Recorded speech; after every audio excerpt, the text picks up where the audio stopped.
put UKIP all in a line. I can show you what UKIP all in a line. UKIP. If you put up a banner, like, for example, after you've just been lost a by-election, it doesn't read as UKIP. It very clearly reads as Pookie.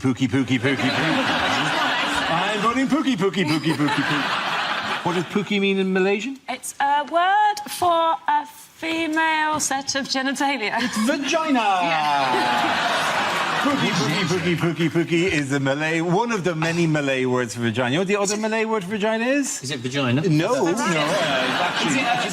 BNP? Yeah, it's not. It's Farage, isn't it? Farage, spelled F-A-R-A-J. Farage also means vagina. The Malays have so many wonderful words for vagina, and all of them are nicer than the word vagina. Maybe that's why he wants independence from all other countries, because Farage means fanny in all those countries. So I'm sick of it. It doesn't affect your political career. There is genuinely a member of the House of Lords called Lady Garden.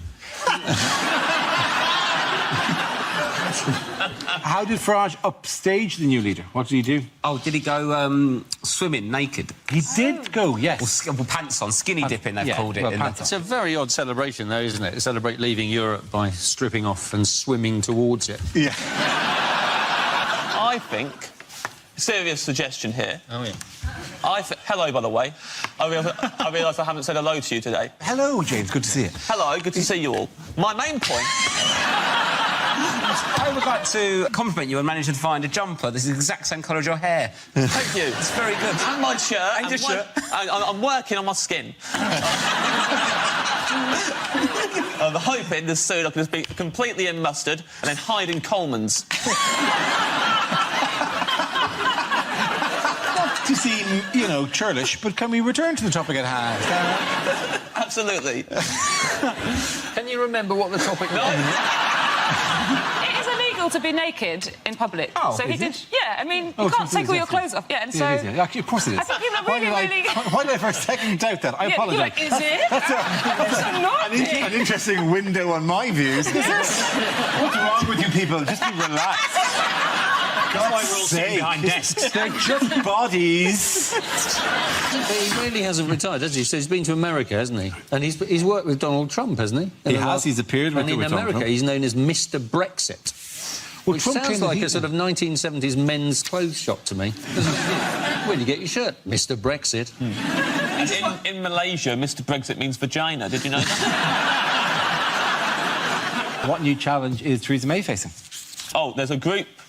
A group has been set up. Yes. I believe they're called Leave Means Leave. Yes, they are. And they're saying, we want Brexit now, hard Brexit. This whole thing feels like a really horrible game of would you rather, but they're both things you don't want. Like, would you rather have massive hands, but they're not attached to your body, or tiny hands, but they're strangling you? Wait, one of them means you're racist. Yeah. It's too hard. It must be so hard for him. It must be so stressful, so confusing. Because I tried to switch from BT Sports to Sky Sports, and I ended up crying and just having both. I think I might have an idea in terms of solving, basically, because half of the country want to leave and half of the country or slightly more want to stay. Why don't we do a Robbie, like, where we leave, but we come back for big concerts? Yes. So, like, everyone's OK about it, the fans are happy when he does turn up, what a great surprise. But actually, most of the time, he's not in the band. So, sort of unexpectedly, yes. So they have, like, the European things where there's 27 of them around and they're all just swaying gently, and then it's like, I would rather have big hands, but they're not attached to my body. That's it, ladies and gentlemen. Good. OK, here we go. Let's spin the wheel for the first topic. And the first topic is Parenthood. Who wants to go in that? Ed.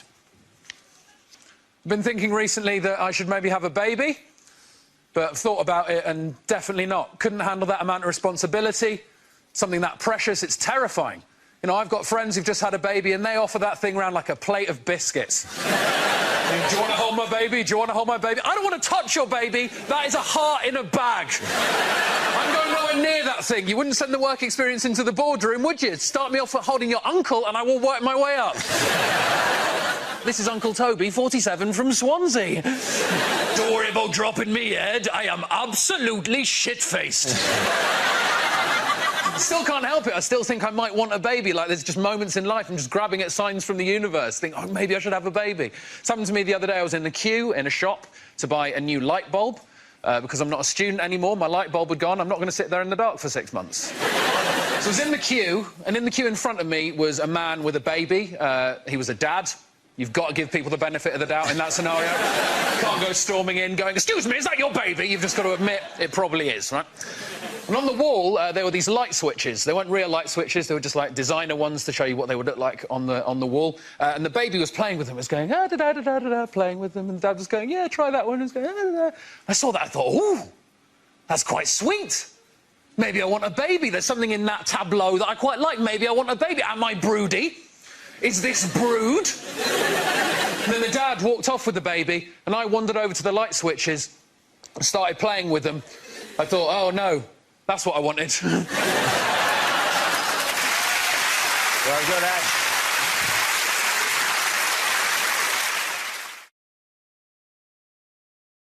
Welcome to this year's Christmas quiz. Yes. I know.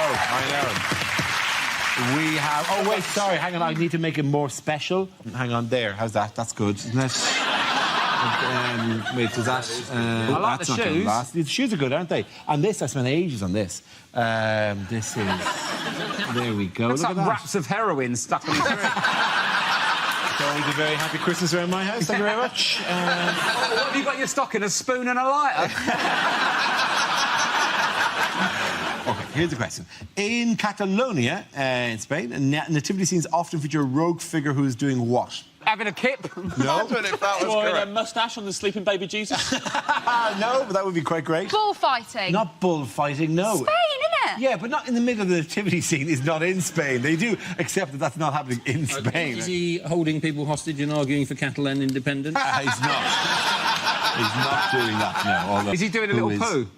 Yes, he's doing a poo. Well done, Rob. You're absolutely right. Give Rob a round of applause. Well done, Rob. Thank you. The great thing about that is Rob has tried to answer a question like that for many years. Yeah, that's finally. the first one he's got right. That's my default answer is he doing a poo? And that's the only time it's worked out. He dates back to the early 18th century. He's the shitter he's known. He's supposed to he symbolises fertilising the ground, and he's in the nativity scene, the corner of the nativity scene. I thought that I had a bad role in my school nativity play. That is the one you don't want to draw, isn't Not it? again. Can I at least be an angel this time? Has anybody noticed Dara's eye, by the way? Is it off-putting? Do you think the people at home will be concerned? What has happened? I do. There's just a little sty in there. It's just got infected. So Is that really it? No, it's a. Has Brian Cox been beating you again? Look into the telescope. He said, "Look hard into the telescope," and he bruised my eye, ramming it in. Yeah, go on. Look at that hurt you. That's my good eye, Brian. That's my good eye. It's just trying to turn you into Patrick Moore.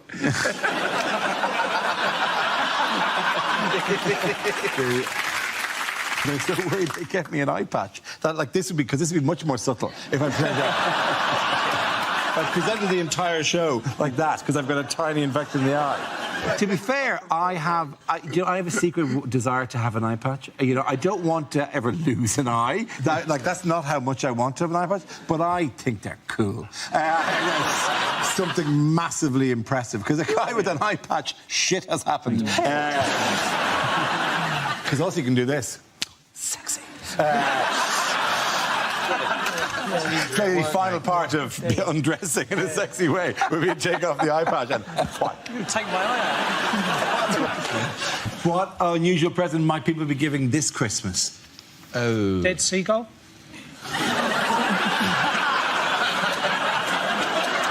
Have you ruined the surprise? You were the worst Secret Santa ever. Time. For God's sake, kill it. I think it's actually sperm. It is isn't sperm. Yes, it is sperm. Yeah. But this Not an unusual gift.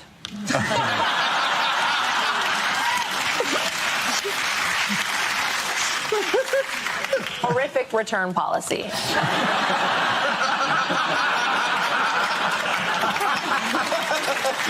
Not interested. Okay, here we go. Let's spin the wheel. And the topic is growing up. That's offensive. I think my parents always wanted me to be really, really grown up. Like, I remember years ago, my parents coming into my room, confiscating all my toys and saying, "You're too old for teddy bears." And I was so upset, I just stormed out the house and I just drove. I'm a proper grown-up now, though, and I can tell I'm a grown-up because of my pyjamas. Like, you can all tell you're grown-ups because of your pyjamas, because, like, when you're a kid, I'd wear pyjamas that had, like, immature things on, like Disney characters and stuff like that. But now I'm a grown-up, you know, I wear pyjamas that have got more mature characters on, like the Cast of Atonement. I mean, my 11-year-old cousin, we've both got Harry Styles pyjamas, but hers say One Direction and mine say Dunkirk. Obviously, slippers is the only exception to this. Slippers only ever have grown-up characters on because it's only grown-ups who wear slippers. No child in their right mind is wearing slippers, and if your child is wearing slippers, keep your creepy Jacob Rees-Mogg child away from me. When I was growing up, all I ever wanted to be was I wanted to be an astronaut. I thought I can be an astronaut. I've only got 2 weaknesses, being vague and another weakness. No, I can be an astronaut, but the problem is, if you tell your teachers you want to be an astronaut, they say, no, you don't need to study that. You need to study Shakespeare. The only way you can become clever is if you study Shakespeare. That's not true. Shakespeare didn't study Shakespeare. He went on to become Shakespeare. Shut up, shut up, shut up. I'm just annoyed at myself because I didn't realise to be an astronaut you've got to be good at science, and I didn't listen during science, and now I don't remember any science. Like, I remember the basics. I know stuff like if you put a tooth in some milk, you will lose your job at Cravendale. But I get annoyed at what I do remember and what I don't remember, and I find it unfair. I find it unfair that for 7 years of my life I had to study physics every single week. I don't remember any physics. Yet in 2003, I saw half of Johnny English. I still remember the name Pascal Sauvage. Thank you very much, Brad. The next topic is unlikely things to hear on a TV business show. Well, the footsie has had its best day since March. It went shopping, had lunch with friends and took in a show before shagging a complete stranger it met in a bar. Our invention lets you know whether or not a girl fancies you. We call it beer. OK, Dragons, I've developed a system that lets you get your own seat on the bus, and it involves talking slightly too loudly, then pitching yourself.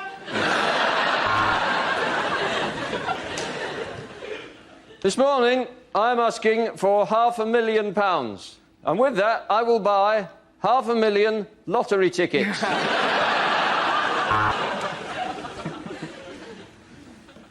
Good evening, Dragon. Oh, jeez, what the hell is that? That's Evan Davis, the host? I'm out. OK, we may have lost some money promoting Michael Jackson O2, but let's face it, I've just signed a deal for the new Oasis tour. Hello and welcome to Working Lunch, a show for people who are so good at business they're sat at home watching the TV in the middle of the fucking day. Dragons, I have 3 words for you. Reggae, reggae condoms. The last task was easy, and yet you cocked it up. I only asked you to blow the bloody doors up. This week, the Dragons meet a retired Nigerian brigadier with an offer that sounds too good to be true. Today, there was a hard drop on the footsie, and I got a bruisey on my handy-wandy. This week, the apprentices face their toughest task ever, selling the shite Sir Alan actually makes. OK, again, that round, the point's going to Frankie Hughes Stewart.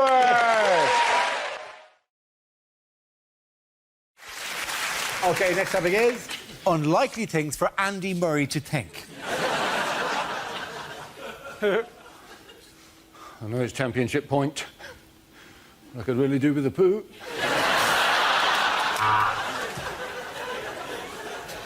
Well, at least now I've won Wimbledon, they'll stop making fun of me on television. Oi, Jim! Look what I've just won! Hey!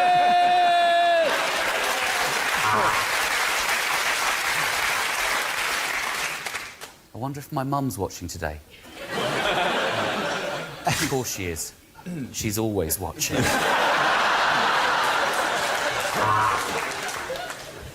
Could break his serve, or I could break his fucking legs.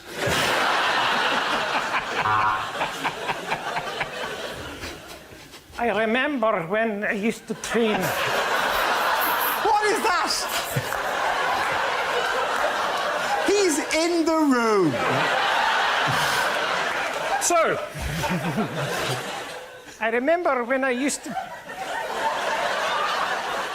train in Scotland, I was a lot more unhealthier. I used to serve with a potato instead of a bowl so I could have lots of chips afterwards.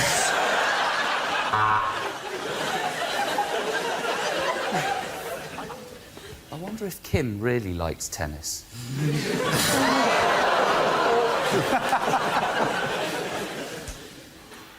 Wish Kim would shut up. Oh, hey, Barney's so funny. He's so good.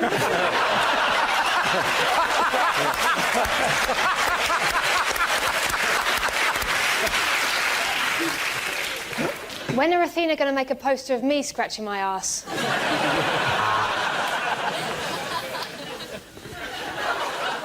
Why do I spend my life trying to hit a fuzzy green apple with a snowshoe?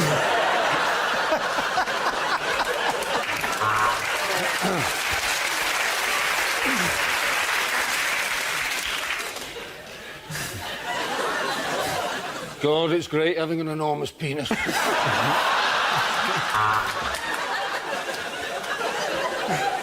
I think I just saw Ivan Lendl raise his eyebrow. That means he's just ejaculated.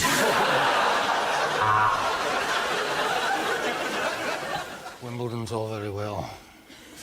I wish I was playing Farming Simulator.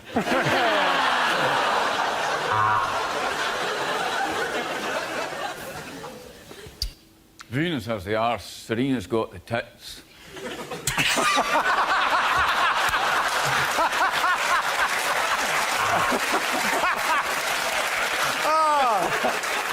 Oh, that's not going in. OK. Now we come to our final quickfire round called Scenes We'd Like to See. This is for everyone, so if you can make your way to the performance area, please. I caught ideas for scenarios we'd love to see, and the performers come in with their suggestions. OK, here we go. The first subject is bad things to hear from a tour guide. Please don't take photos of the natives because they believe that you're taking part of their soul. Apart from that, enjoy Norwich. Hello, my name's Janet. I'm your holiday rep. And basically, I'll be giving out morning after pills like they were Smarties.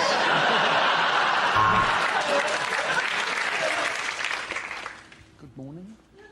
I'm afraid this is the loudest...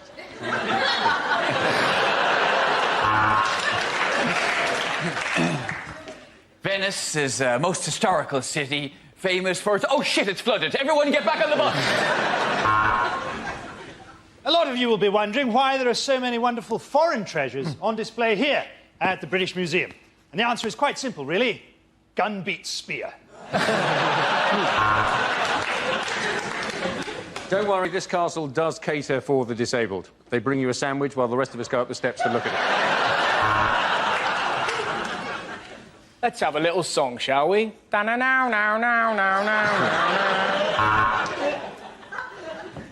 Coming up later on, we've got the topless donkey derby and who's got the funniest willy competition. Yes, it's going to be the best saga holiday you've ever had. I know that a lot of you can't bear to leave Thailand, which is why I've hidden drugs randomly in your luggage. And as we enter the next room, I need you all to be very quiet because we have technically broken in. If you need anything at all, I'll be under your bed.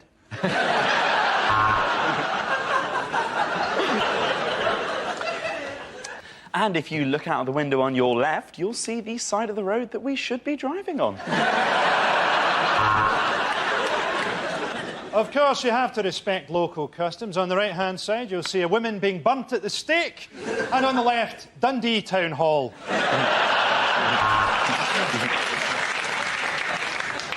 Well, this is the deepest, darkest bit of the caves. And unless you give me £20 each, it's where you're staying. And according to Wikipedia, the East Wing was built in the year Dougie is a homo. We're now leaving the green zone. Pop on your flak jackets. This is the real Baghdad. An adult and 2 children is £10. But enough about my trip to Cambodia. Our next topic is unlikely things to hear on a breakfast show. If the woman I picked up last night is watching, help yourself to cereal, but get out of the flat by the time I get home. And now it's time for Thought for the Day. That was a good one. You're listening to Six Music. Yes, you. Just you. Welcome to Travel Report. We've got a text here from Dave on the M5 who says, ha ha ha, every morning you leave for work, I pop round and shag your wife. So if you're trying to get in via Junction 2, stop it. It's against nature, and the Bible says no.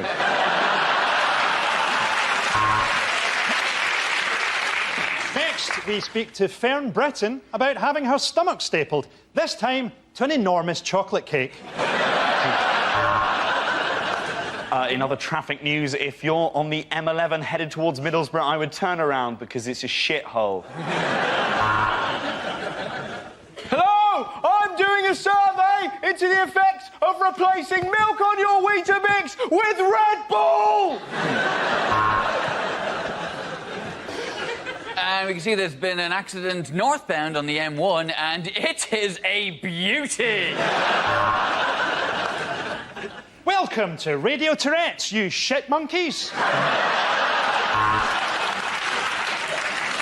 You may think of it as a breakfast show. I had mine at 4:30.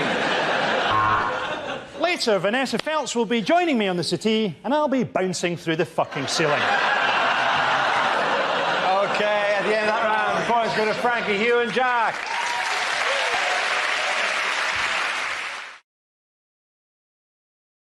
What has the Tory-controlled council in Barnet announced recently? Oh, yes. Basically, that Barnet Council have said that they want to try and streamline their services like a budget airline. And you think, well, that's a stupid idea, isn't it? Because let's face it, budget airlines most people regard as crap. You can basically go on Ryanair now, you're supposed to have to pay £1, aren't you, for the toilet. And you're thinking often you've only spent £1 for the actual flight itself. You'll be there having a dump thinking, this better be a good one. I could have got a return ticket for this. You've sort of been weighing it up, won't you? Going, is this one worth £1? To be honest, this feels like it's going to do 20 quid's worth of damage. Let's go. The Tories, for being a market party, have never understood the market. So they think if something's successful and sells well, people love it. You know, they tolerate things. You know, I shit 3 times a day. I don't love it. And we all have it. You know that's too many. That's too much.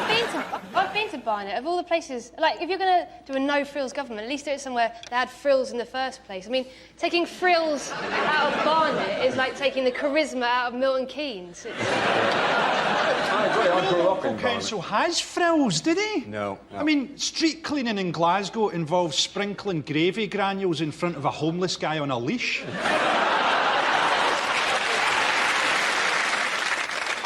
Of all weeks, this week where there's been a bank holiday in England would be a very good week, because I would imagine up and down the streets of England there have been millions and millions of bins left out for 24 hours because people forgot, because it was a bank holiday, that the bins would be collected a day later.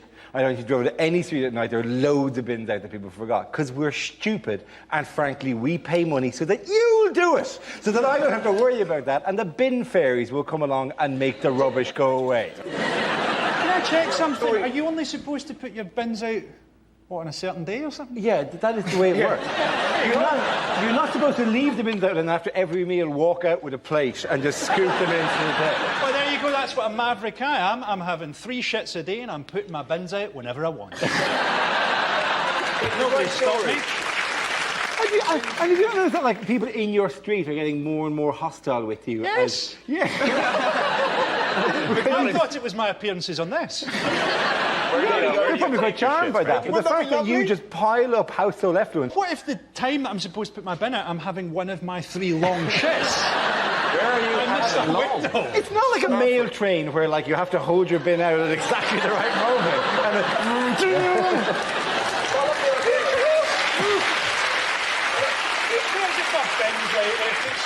There's nothing in there that's of any use to anybody. It's not the utility of your rubbish. You two, simmer down. Look at this.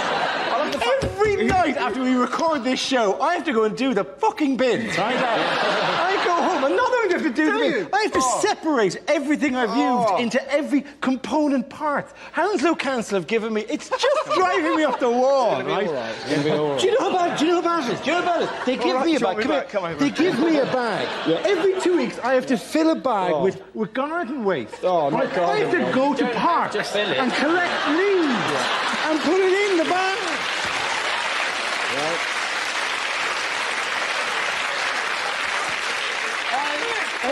There's no reason you shouldn't put your bins out whatever day you like, because you're enormous. If I was you, I'd just pour everything out the top floor window, and when someone turned up to complain, I'd say, yeah, what about it? I look like I was created in a science accident.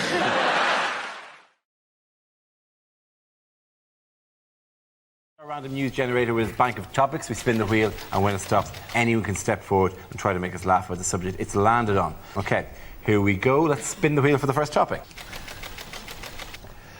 Okay, the first subject is street protesters. Can I have a volunteer talk about that? I'll do that, Dara. Nation.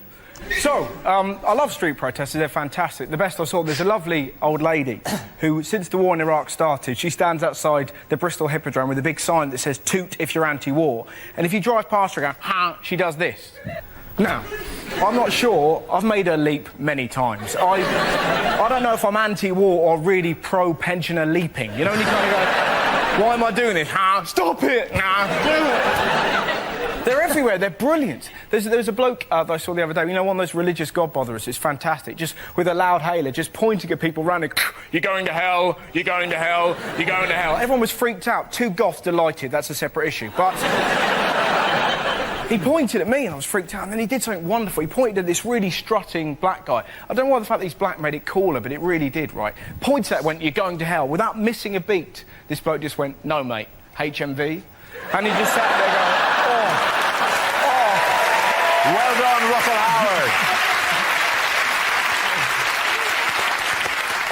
Howard. Okay, let's spin the wheel again. The subject is extreme fundamentalism. Ian. You're saying extreme fundamentalism? Yeah, the fundamentalism on a skateboard. If you could do that, that'd be great. It's basically extreme fundamentalists burning American flags. Where do they get them, by the way? Where do they get them? We don't see it, you know. As soon as they turn the cameras off, someone's there going, put it out, for goodness sake. We've only got 2 left. Use the asbestos flag, like I said. I think some Jewish bloke's got a big warehouse in the Middle East, don't you? Yeah, business is business. Well done, Ian Stone. That leaves it with Frankie and Andy. The next topic is... political correctness. Who would like to go? Frankie!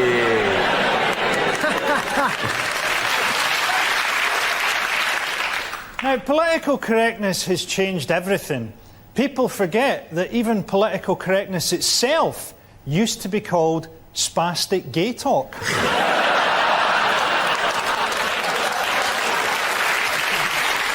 It's not politically correct to say don't give money to charity. I mean, we might want to give money to Africa, but money takes no account of cultural difference or the reality of those people's lives. If you give a man a fish, he'll eat for a day. If you give him a fishing rod, he'll break it up for firewood. Or swap it for a fish. Thank you, Boyle.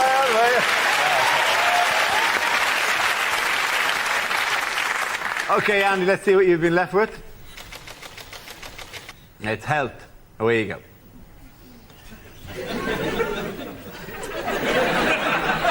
Now, once again, they've been having a go this week, haven't they, about skinny models, saying that they give us a bad body image. Now, I'm not sure we're quite that insecure, are we? You know, I see a skinny model, I don't think, oh, I better go on a diet. I think, oh, there's a skinny model, I bet they're hungry. I think I'll have a pie. At the end of that round, points for both teams. Give it for both teams. Who has been spied on this week? Europe. Spied on Europe. Yeah. They put a bug. It all sounded very high tech until they mentioned they'd put a bug in the fax machine. Yeah.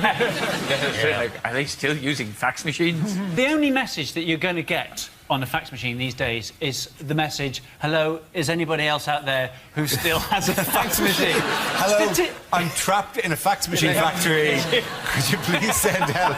The only contact I can make is by in the back. It is. It's apparently spying on the EU, and like you kind of go, you can understand the EU. It's causing some tension now because the EU would be going, okay, you're spying on Russia. We get that there's like a thing, but like. Dude, like, come on, like, we're on your side, for Christ's sake. Bad manners spying on friends, isn't it? It's like when you invite somebody to come round and spend the night in the spare bedroom and you put a webcam in there. It's not right, is it? I mean, obviously, we've all done it. We've all done it. It's not right. I've not enjoyed watching those tapes. They're actually bugging the Italian embassy. You think, what is the point of that? Nothing is going to embarrass the Italians. Their ex-Prime Minister had bunga parties in his own home, and he was the one who was telling everybody about them. They probably just found the camera and said, a camera! Bunga bunga! It must also be, spying on the European Union must be the most disappointing assignment for any spy or secret agent, isn't it? 007, your mission is to find the agricultural production figures for the fiscal year of 2015. Just remember, nothing depends on it.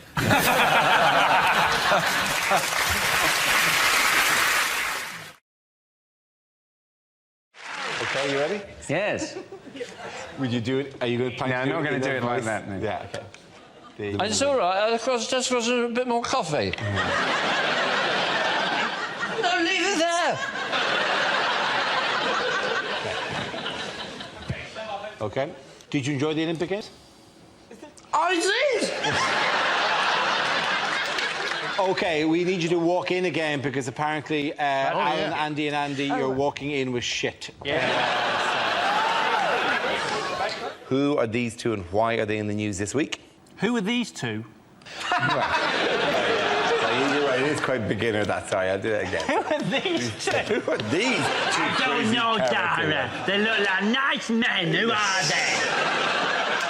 Like me head. Oh, they got round my hat.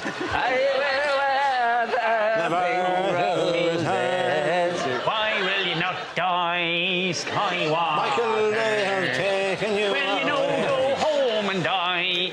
Wasn't there any of that at the Olympic opening ceremony? What? None of it. Irish rebel songs? Yeah.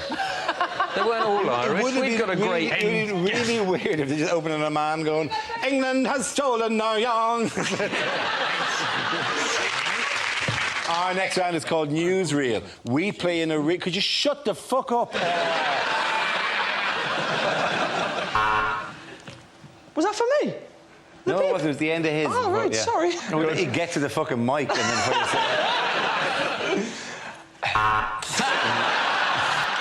Well, this is the news that Ed Miliband has launched a campaign to make himself better known to voters, embracing his geek image and comprehensive school education.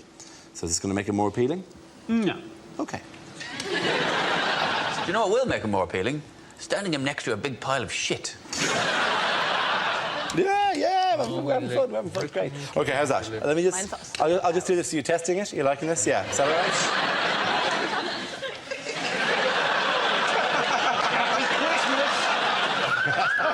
Oh, yeah. Too hot for TV. Yeah. How's that? Happy Christmas. Happy Christmas. This is the DVD your uncle bought you. Yeah. Now we play a round called Four Horsemen of the Amocalypse.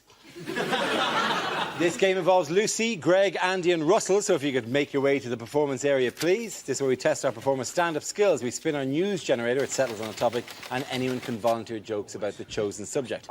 The winners are the people I judge to produce the funniest stuff. That is just against nature. OK, here we go. Let's spin the wheel. OK, the first topic is Britain. Who wants to come in on that? Yes, I love Britain. Do you? Kind of. I think Britain's amazing, but I think we're quite hard on ourselves. Like, if you go to America and you do shows, they always get this thing where you go on stage in America, like in Chicago, and you say, oh, so what's Chicago like? And they go nuts. They go, woo, yeah, Chicago, woo, woo, woo, for about a day. And then you come back over to Britain and you go to somewhere like Birmingham and you say, oh, so what's Birmingham like? And they all go, oh, it's a bit shit. I live in London, in Britain. I live in Kentish Town, which is lovely because it is actually like a Kentish town. Unfortunately, the town in Kent it's like is Maidstone, which is crap. North London's quite posh, though, because there's a hairdresser's near us, which is called the Elysian Fields Hairdressers. Oh, it's where heroic hair goes to die. Isn't that it? Where I used to live in South London, the hairdresser was called We're Going to Cut You, Slag. Thank you very much, Mr. Porter. OK, let's spin the wheel again. The subject is sport. Who wants to come in on that? So, hey, Freddie Flintoff, how drunk would he have been on Monday night? That's all I've got on that one. We have got a great new British hope for our sport, though. Laura Robson, Britain's tennis, 15 years old, both her parents Australian. We don't mind immigration when they've got a bit of talent. We object to people sneaking into Britain on a rubber dinghy unless they can do it really bloody quickly. Thank you very much, Ali Parsons. OK, that leaves us with Greg and Russell. Let's spin the wheel. The next topic is education. Who wants to come in on that? Russell. I remember school being fun. I think my favourite moment ever in life, pretty much. There was a girl in our school called Lydia. She was trying to make her calculator work. She was repeatedly knocking it against the desk. And after about an hour, our teacher went, Lydia! How would you like it if I banged you against the desk?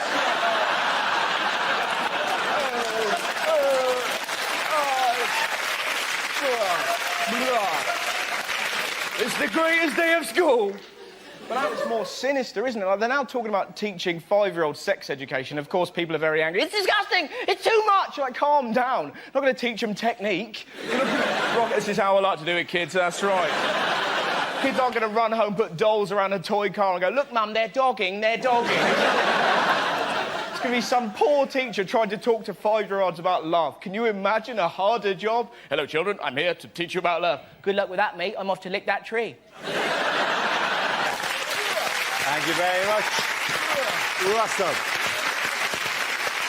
OK, Greg, let's see what topic you've been left with. Let's spin the wheel. And the topic is the human body.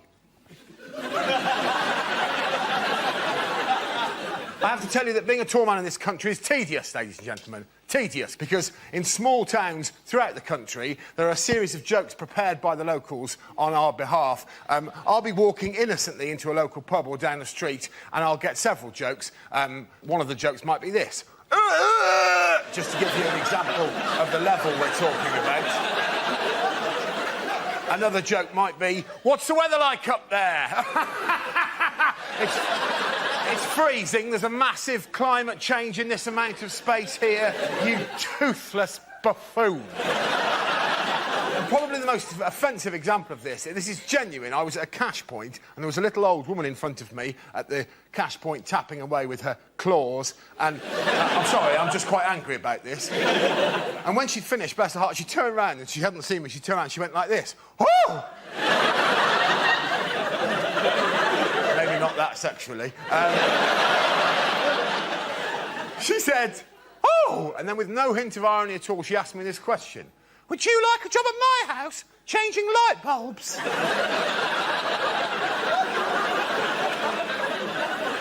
No. No, old woman. I have plans of my own. Now, get out of the way of the cash point. 20 minutes is long enough for you to have worked out that that's a Tesco club card.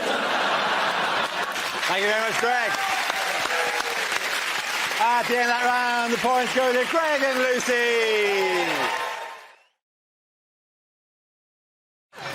What has been the response to the new shadow cabinet? I was very excited by the shadow cabinet. No way. Yes. Lots of people that I'd never heard of before, and the minute I heard of them, I loved them. And also, it has the twins.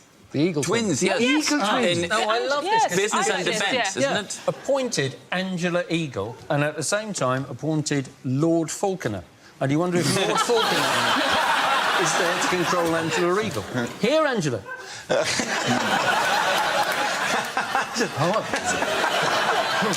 The other twin. No, not both. Yes, in other political news, who did David Cameron manage to offend this week?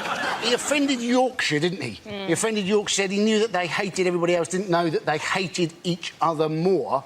And he said this when he was actually going to watch England against Australia in a one-day cricket match at Headingley, or as he likes to call it, the home of Aston Villa.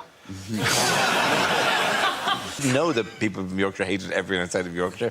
It sounded quite charming. Is that a thing? Is that a thing? They have a massive rivalry, but also within Yorkshire they have a rivalry because it's all split up, it's all isn't West it? Yorkshire Into and- north, yeah, south, yeah. east and west. So people from Leeds, they hate people from London because they regard them as southern. People from Leeds, they hate people from Sheffield because they regard them as southern. People from Leeds, they hate people in Beeston because although it's Leeds, it's South Leeds.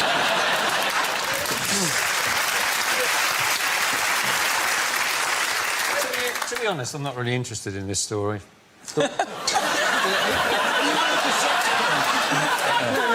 question I've been asking myself since the beginning of this is, does Angela Eagle tweet? Or does she just go, yes? Which would it be? We check out her account and it's just hundreds of, like, A-H-H-H-H-H-H, and then a mouse! Exclamation mark. Yorkshire does have an excellent accent, though.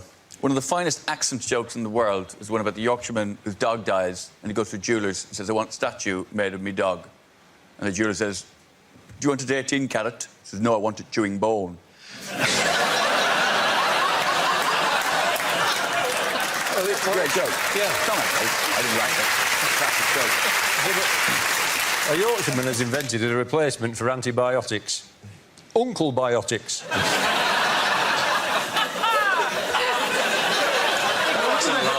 No wonder they hate each other if they're telling each other those jokes. You've ruined Christmas again, Dad!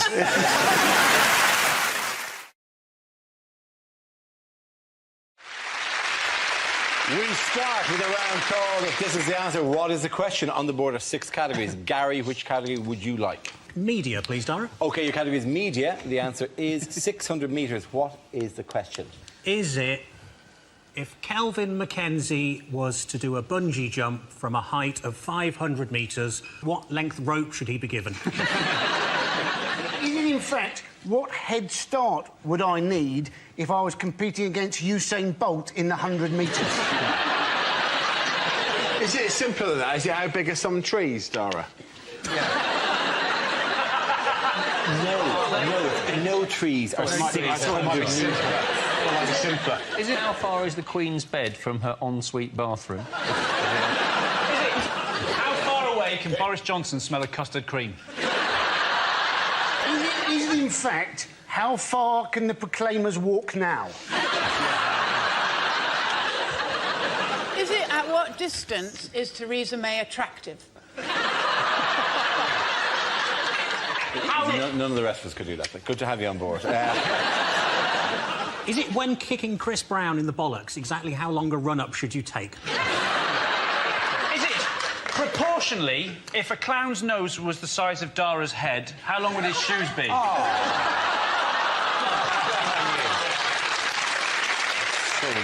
Is it how long was the longest runner bean ever grown at the Fukushima nuclear plant?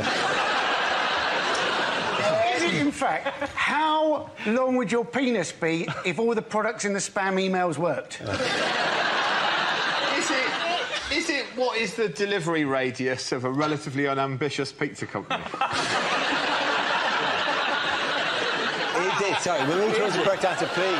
Is it, in fact, the distance that they were taking shots of Kate topless? That is absolutely right. Thank you very, very much, Andy.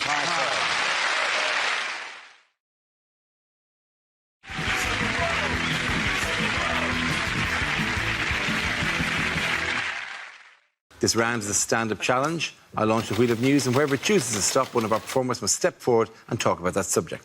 OK, here we go. Let's spin the wheel. The first subject is going out. Rob. I like going out and getting drunk. It's fun, isn't it? I got so drunk the other week, it was the most hungover I've ever been. In the morning, I bought a McDonald's breakfast and ate it in a queue for a Greggs.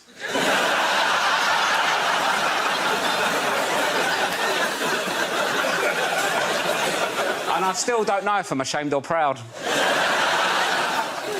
I don't like tequila, though. I don't like doing shots. It annoys me with tequila. It's too much admin, isn't it? So I'll lick a bit of salt, eat a lemon. What are you doing that for? It makes it taste nicer. It's not fish and chips, is it?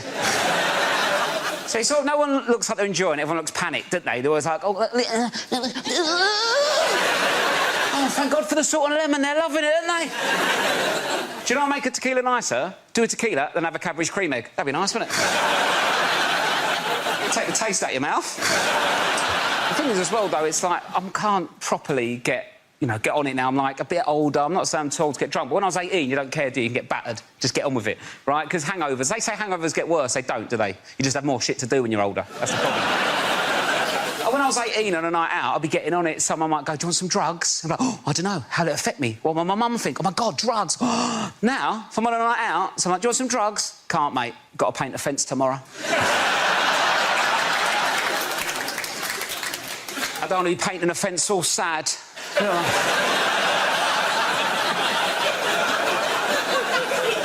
All hot, sweaty and vulnerable, like, oh.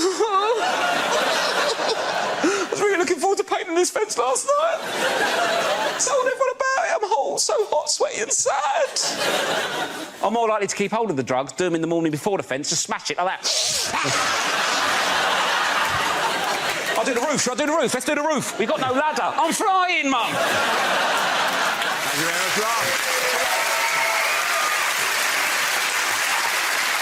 OK, that leaves us with James. Let's see what topic you've been left with. Let's spin the wheel. And it's food and drink. I'm not like Rob. I don't like going out and getting drunk. I like staying in. I drink on my own. Way cooler, man. I lock the door, I get myself a glass of punch. Is that weird? I drink punch on my own. Is that strange? I drink it from a big punch bowl with a ladle in it in the corner of my bedroom. Is that weird? I don't know what other people do. People are always worried about punch getting spiked. Solo punch, problem solved. Not to spike myself, unless it's Fun Time Thursdays.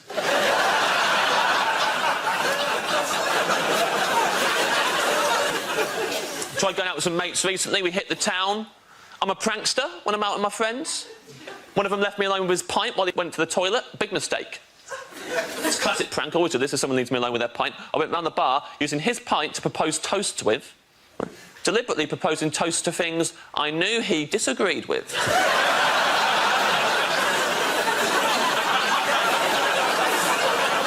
He comes back, has a sip. What you done with that? I'm like, You just drank to the service charge being included in the bill. You just drank to those bedside lamps They don't have the switch on the cord, like is convenient, but have it on the neck of the lamp, under the bulb.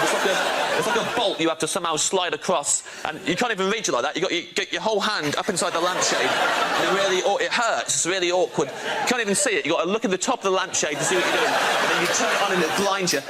You just drank to those lamps. You love those lamps. Thank you very much.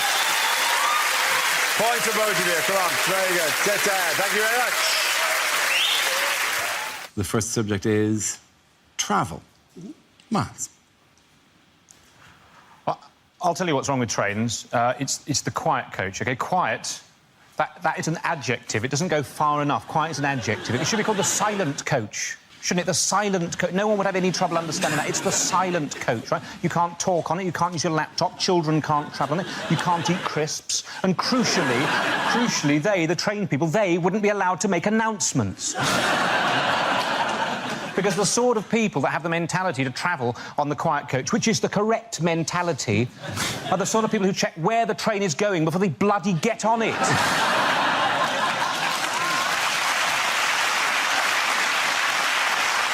For years, we've just not got these things right. Mock the Week audience, you're exactly the sort of people that know what I'm talking about. In Russia, during the revolution, right?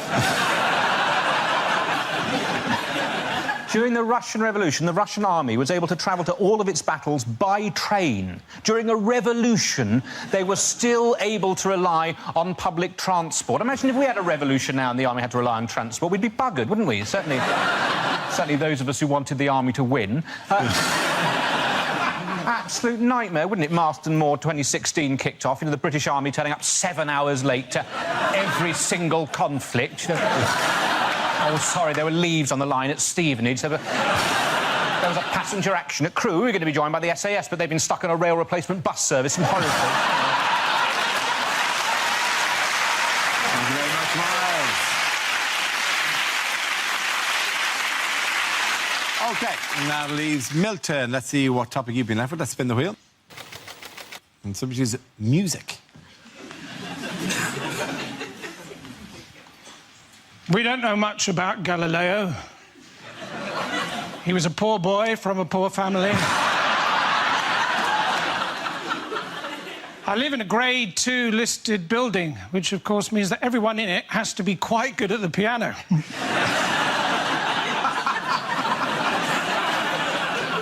Apparently all Chinese children who are learning to play the piano know a tune called Knife and Fork.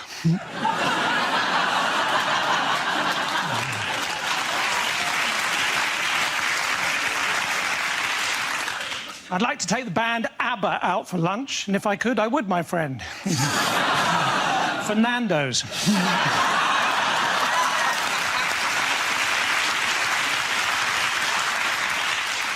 When I was at school and it rained, we used to have to stay in for wet play. And when it was cold, we used to have to stay in and listen to this really dull band.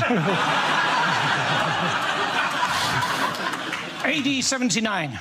Julius Caesar receives the first ever weather forecast.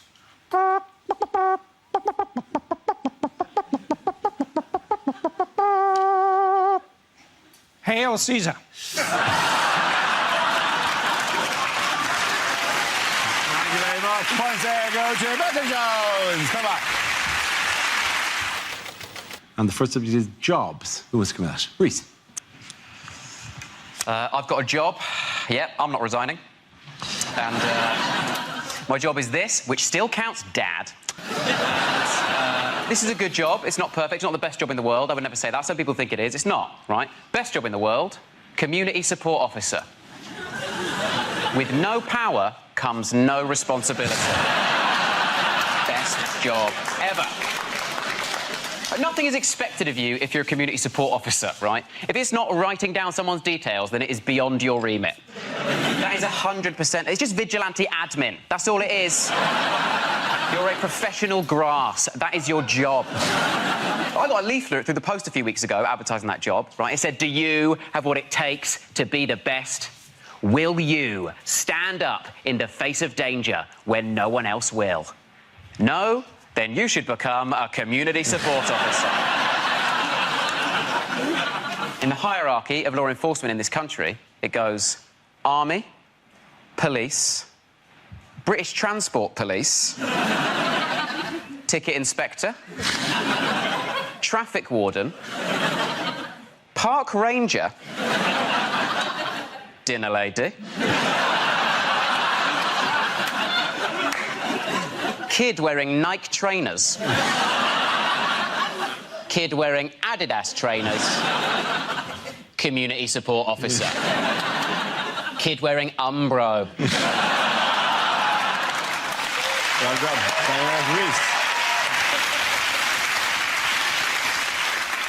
OK, that leaves with Gary. Let's see what you've been left with. Let's spin the wheel again. The topic is technology. OK, where you go.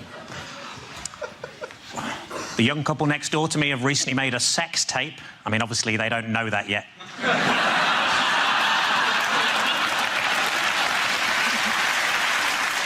The hardest part of making skimmed milk must be throwing the cows across the lake. The guy next to me at work used to watch porn all day. I'm just glad he didn't begin to rub off on me.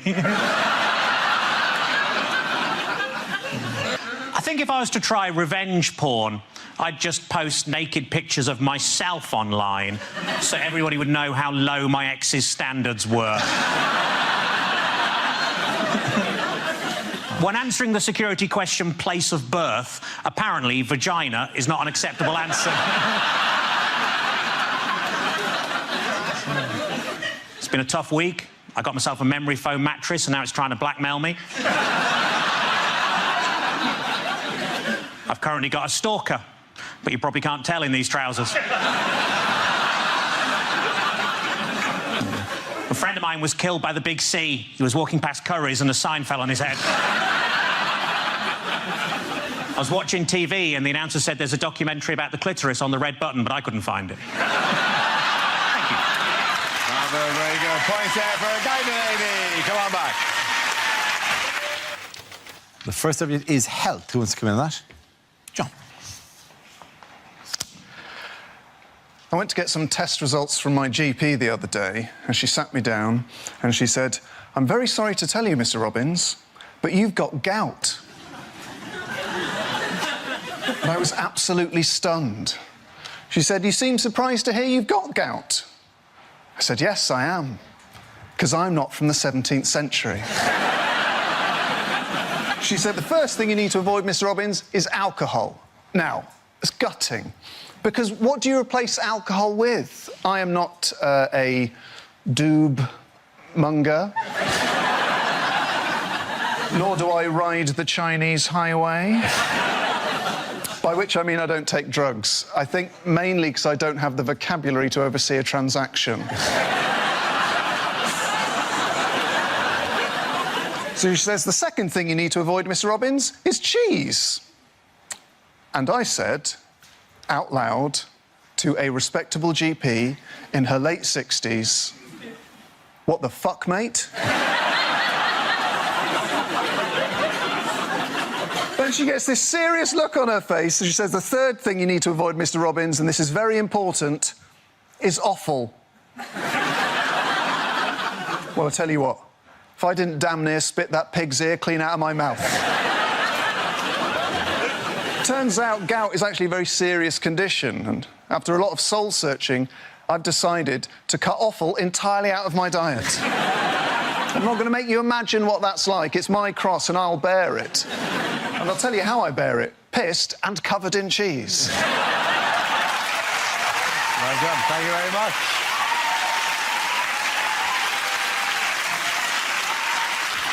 That leaves us with James. Let's see what you've been left with. Let's spin the wheel. The topic is moving house. I moved house recently. Luckily. That's good, isn't it? It's fortunate. Touch and go for a second there, and that came up, and I was like, ka-ching! Jackpot! I did move house recently. Tad too drafty for my liking, my new house. Had to order a draft excluder. By post. Best way to buy a draft excluder is by post, because when they deliver it, they post it through the door, it drops through the letterbox onto the floor. Already it's paying for its own postage. Moved to West London. I used to live in South West London. Different times, I was a different person. Used to be in a gang.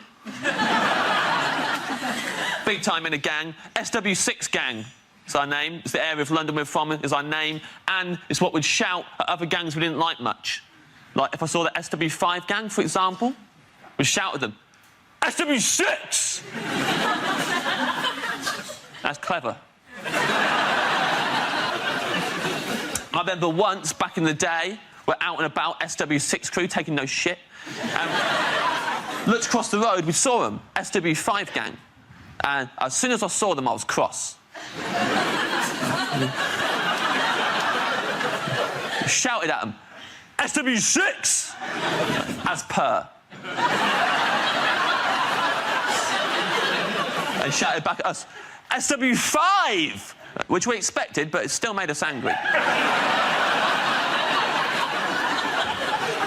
SW6 back at them, SW5 back at us, back and forth for ages.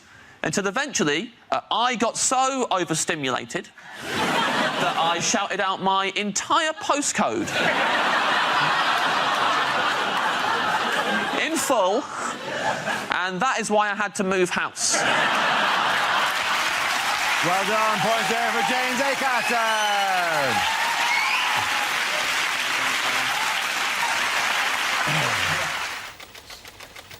The first subject is alternative medicine. Can I have a volunteer to talk about that? Andy. Apparently, a lot of people trying to get into therapy at the moment, other people knocking it, saying, you know, oh, well, you should just lose your inhibitions, talk about your problems to your friends. I thought I'd try this. I talked about my problems to my friends for a whole hour. Lost my inhibitions, also lost my friends. I now tell my problems to taxi drivers. 2 advantages in this. 1, it stops the taxi driver from telling you his problems. And 2, it's amazing how much quicker you get to your bloody destination. Well done, Andy Parsons. OK, let's spin the wheel again. Subject is the media. Who wants to come into that? Russell. I'll do that. I'd see, you know, the way I like getting the news is Radio 5 Live. It's fantastic, 'cause it's just news and nutters, isn't it? They'll read out, like, that was the Pope's view on abortion, and then, hello, Felicity Puddleduck here, livid and ill-informed. I'd just like to say those harlots should give birth to their children aged 2 that charge you to national service. I'm off to bake a cake. And you sat there listening, and then the next night, David, are you out of your mind? Cloning? Think it through. 2 versions of me. Want to go out and commit a crime? Who gets blamed for it? Me! I'm doing it 20 Street. He's banging my wife. Where's the justice? And you sat there listening to these nutters, and then the most ridiculous story. A man in Bristol's found the face of Jesus on a crisp. And suddenly, I couldn't believe it. I opened up my frazzles. There he was. Russell Howard. OK, the leaders are Hugh and Frankie. The next topic is sport. Do you know, I've heard a rumour that horse racing may not be completely honest. It's unbelievable, isn't it? But how do you stop the corruption? Well, one solution may be to call horses something like mafia-backed second favourite. Because if everyone did that, everyone would be confused, no one would know who to bet on, and the whole thing would be fair again. And they're off, and the first to show is blatantly bribe, followed by mafia-backed second favourite. They're just ahead of Dope to the Gills, Mysterious Limp, and just behind them, Out for a Canter, and I'll Fall at the Fifth. And as they come to the fifth, I'll Fall at the Fifth has fallen. I'll Fall at the Fifth has fallen at the fifth in a magnificent display of cheating, and they're coming into the final furlong. Mysterious Limp is slowing, Out for a Canter is clearly struggling, but coming through strongly is mafia-backed second favourite, and as they cross the line, mafia-backed second favourite has won it, which is remarkable, seeing as he has no head. That's been left in someone's bed for tomorrow morning. Well done, you. Well done, you. OK, Frankie, let's see what you've been left with. And it's environment. Didn't that used to be an advert for mints? Ryanair getting a hard time from the environmental lobby because they've launched a £7 flight to New York. Although, as always with Ryanair, it does land slightly outside New York, in Dublin. It's a pity we can't harness more natural energy, isn't it? Pity we can't harness the power of British moaning. Oh no, that moaning powered light bulb's on the blink again. Oh, no, there it is, back on. Everyone complained about the floods, didn't they? I like storms. I like thunder and lightning. What I like to do during a storm is shag my girlfriend and pretend that we're taking part in the conception of the Antichrist. Frankie Boyle, ladies and gentlemen. At the end of that round, the points go to Frankie and you.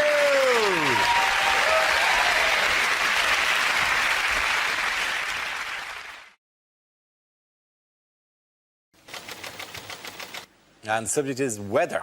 You do it. I'll do it. I've got this.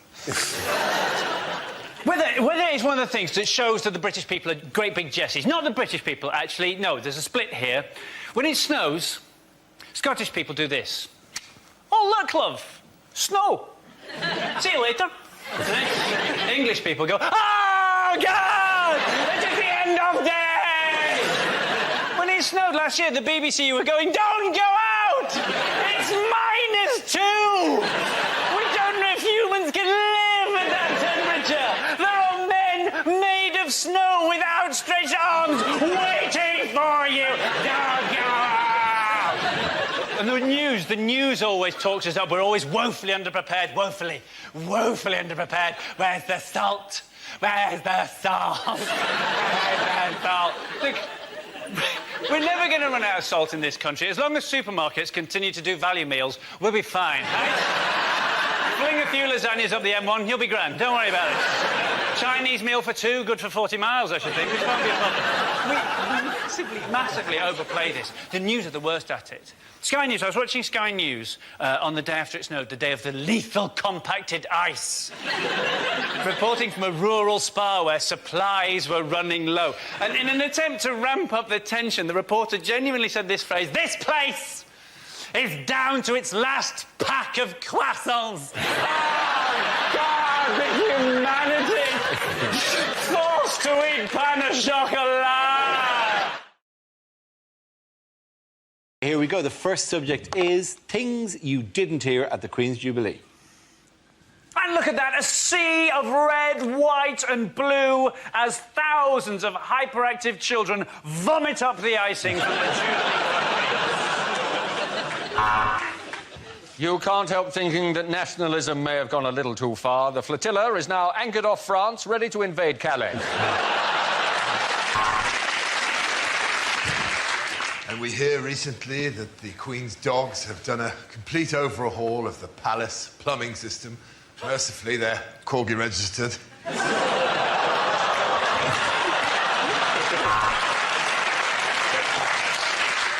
Come in, number 46. Your time is up. And now's our chance to join in lustily with the second verse of the national anthem. On to be served. Ma, the Queen.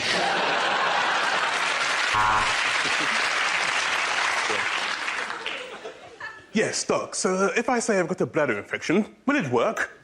Oh, excellent. I can't stand Gabby Barlow.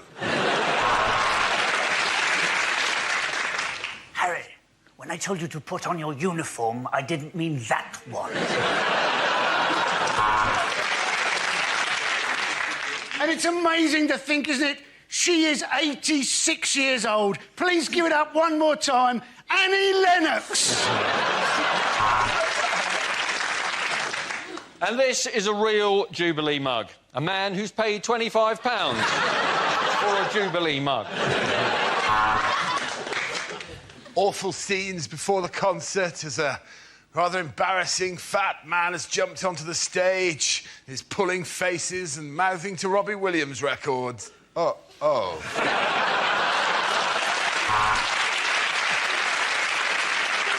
And the Queen places the diamond in the stand, lighting the final Jubilee beacon. Now she enters the Crystal Dome and tries to collect as many golden coupons as she can.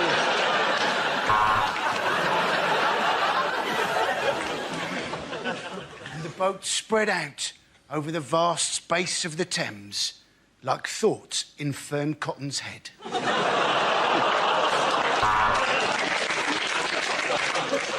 Ah, there she is, Her Majesty the Queen. Where else could you see an 86-year-old standing for hours just waiting to be seen? Well, any NHS hospital. OK. The first subject is the worst thing to hear over a Tannoy system. Only you can hear me. The train to Nottingham will arrive in 5 minutes, which is a pity because this is Tesco. Second floor, but you can't get out. Welcome to our school sports day. Mark will probably get stuck in a sack. Ha, bloody ha.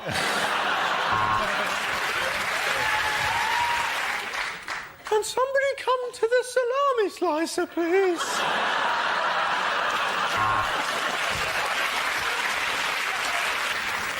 If anybody has found a Vicks inhaler...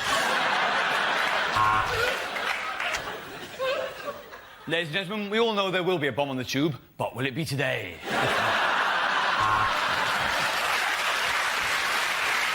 The lift doors are closing, leaving you trapped in an airless, windowless coffin, hurtling downwards at 100 miles an hour.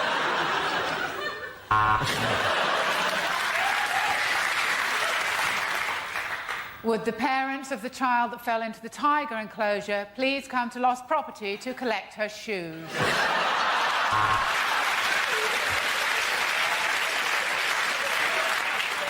The plane's about to land in Glasgow. Passengers are reminded to set their watches back 25 years.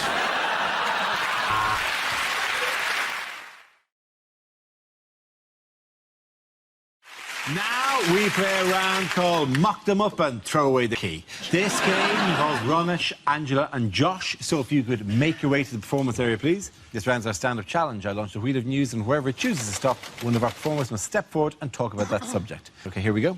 Let's spin the wheel. The first subject is food. Who wants to come in on that?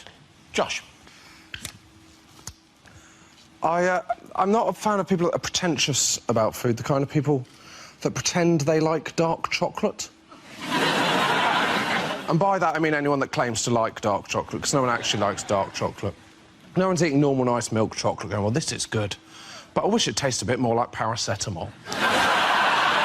All this pretension. I went into a cafe for breakfast the other day. One of the things they sold on the menu, toasted bread. That is called toast. What are my other options? Flaked corn topped with the juice of a milked cow? Maybe I don't know what people want from food. I was walking along the street the other day, a van went past. On it said, Waitrose, do you like your bananas green? And I thought, no. No, I'm not a huge fan of diarrhoea, no. I don't like my bananas green for the same reason I don't like my chicken Kiev's dangerously underdone. But now you go into Waitrose, all they have got is green bananas. You go, am I the only person that's ever bought a banana because they want to eat the banana? Someone else go, oh, I think I'll fancy a banana in about 7 days. Better go out and buy one now. Can you come out tonight, Steve? No, I've checked my diary, I'm eating a banana. And all they do is sell them in bunches, so basically what I've got is no bananas for 7 days, followed instantly by far too many bananas all at the same time. Well done, Josh. OK, let's have the next topic. Subject is health. Who wants to come in on that? Angela. Yeah, I am quite a sickly person. My own mother once said, Jesus, Angela, if you were a dog, they'd put you down. That's... Yeah, I've got something called glue ear. Well, I don't know if you know what glue ear is. It necessitates the wearing of grommets in your ears, right? Now, I don't know. Some people have grommets when they were a child. Child is the key word there. I'm 37, I've got grommets. I might as well have sodding nappy rash. Even the word grommet is a cartoon character. You don't get that with adult procedures, do you? My grandmother, she's had a bilateral hip replacement. She hasn't had a double SpongeBob. Grommets. Right, and they're inconvenient as well. They're inconvenient because I love swimming, but I can't get my ears wet, so I have to wear a swimming hat. My mum bought me a red one because she said it would just look like your hair. It doesn't. No, I look like a Lego version of me. And that's not even the worst of it, right? That's the worst of it. Twice a year, I have to attend something that's called the Glue Ear Clinic, which takes place at my local children's hospital. You have not known humiliation until you've been a 37-year-old woman sitting on a plastic toadstool, thinking for old Mr. Men comics, waiting for a nurse wearing a Peppa Pig apron to call your name, or 10 sets of parents stare at you wondering where the hell your child is. On the upside, though, I do have the world's largest collection of Brave Girl stickers, so it's not all bad. One of the side effects of having glue ear is my eardrums burst quite frequently, right? And that's not pleasant. It's pussy, it's messy, it's oozy, it's bloody. It's horrible. It's not very nice. It happens to me all the time. Happened to me once during sex. I know, disgusting. Although it was quite entertaining to see the look on the gentleman in question's face as I saw him think to himself, oh, my God, I've actually shagged her brains out.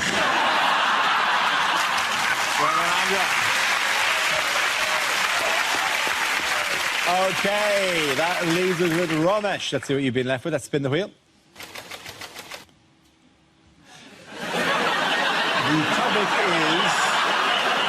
The topic is animals. I'm into animal rights, actually. I recently watched this film, Blackfish, which is about this killer whale that ate 2 of the trainers at SeaWorld, killed 2 of the members of staff at SeaWorld. And it's an interesting film, but I do have some issues with it. You know, one of the things they say in the film is we call them orcas. Some people call them killer whales, but these are beautiful, beautiful orcas. We call them orcas. This one killed 2 people. Right? That's a killer whale, right? He lost the right to be called orca when he slaughtered 2 people, yeah? And the people are surprised by what happened. People are surprised by what happened. They say, oh, my God, I can't believe what's happened at SeaWorld. I can't believe that one of the killer whales tried to eat one of the trainers. Listen, that's not a surprise. I'm a vegan, right? If you make me dance with a sausage on my nose for long enough, eventually I will try the bloody sausage, right? I don't think that's a surprise.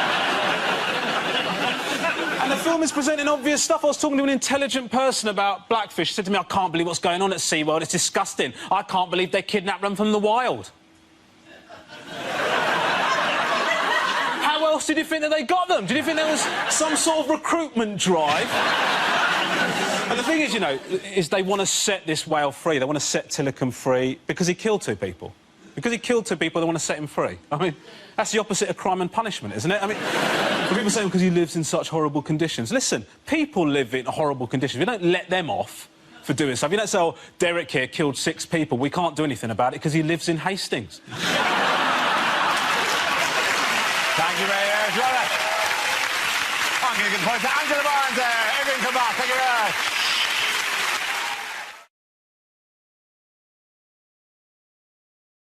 What's made police officers in Sussex angry this week? Oh, this is fantastic. There's a leaflet out telling them how to wear their uniform.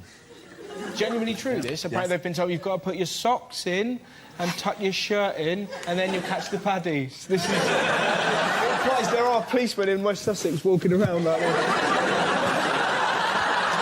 We're going to get the bad man. Any second now, we're going to get the bad man, you know?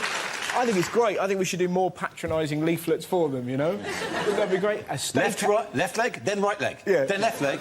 Quicker if he's running away from you. But wouldn't that be great if it's really patronising? Going undercover does not mean turning up with a duvet on your hair. This is how it was reported in Metro. These are the photographs they showed. My favourite is your utility belt should only contain items issued by the Force. Lightsaber. A lightsaber, basically. A lightsaber. Only a lightsaber. Oh, that'd be great if you just had a tiny Yoda. Wouldn't that be wonderful? Actually, that sounds like a euphemism for a penis. I have one. What else are they keeping in the utility belt? What else are they doing? Mace. Oh, I got some breath mints and some lube. Mind you, lube be useful enough. I can get you out of the crash car, but you will smell of sexy cherry for a while. It's also saying the correct way to be a policeman is to be 2/3 of the size. Budget costs you.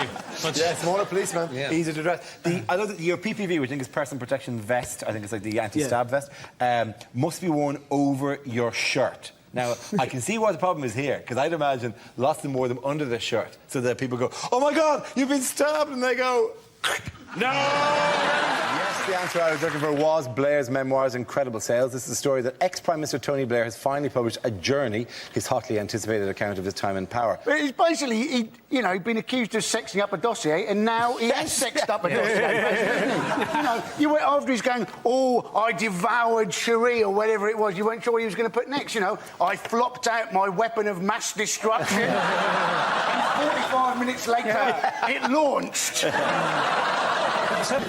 What weakness does Blair reveal? Mini baby bells. He can't get enough of them. Yeah, there's a lot of that. No, he's drinking. It was really hilarious because he said, I was a bit of a drinker, but all he had was half a bottle of wine a night. My mate once got so drunk he woke up in a river. This would be the worst AA meeting ever. It'd be so dull as well, because the other... OK, tell us about yourself. Well, Duncan's basically, he's lost his kids, he's found himself homeless on the street. How about you, Tony? Well, first of all, hi, guys. Occasionally, I have a second glass of wine after dinner. Group hug. Although, in fairness, his drinking did lead to invading a country. Well, which makes the UN the international equivalent of a woman in a car park going, leave him, Tarek, he's nowhere there! The UN made him the Middle East peace envoy after he'd started 2 wars in the Middle East. It would be like making the woman who chucked that cat in a wheelie bin an RSPCA inspector. As Prime Ministers go, it's nothing, isn't it? No, it isn't. Churchill used to have a bottle of champagne for lunch, have another one apparently in the evening, have 3 scotches, 2 brandies and a highball. So you think, well, it's no wonder he didn't want to appease Hitler, was it? He was well up for a scrap, wasn't he? Yeah, but to be fair, what people forget about Churchill, when Churchill was doing the we shall fight them on the beaches, he was 25 at the time. that lifestyle, he died at 32. That lifestyle really... I'm surprised he didn't go, we're going to fight them on the beaches and we'll fight them in the pubs, outside the pubs, in the kebab shops. If they look at our women, we'll twat them there. We're at the late-night garage and we want more fags. Churchill, that he said later in life his greatest regret was never winning the Second World War. Didn't remember a thing. He also, let's be honest, he looked quite like you. And you are... as an insult. Say it in... No, he did. I'd say that as a compliment. Try the... You would take it as a compliment. He was a we will fight them on the beaches. Yeah. Say that. We will fight them on the beaches. I sound like the Churchill dog.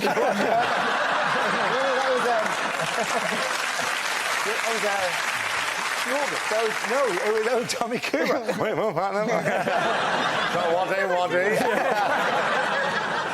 Tommy Cooper. I don't know who that is. I don't know who that is, but I think they've usually got a carer with them. Say this. Never in the field of human conflict. I'm not doing Churchill impersonations for you. Do it sexy. Do sexy Churchill. Sexy Churchill. I will fight you on the beach.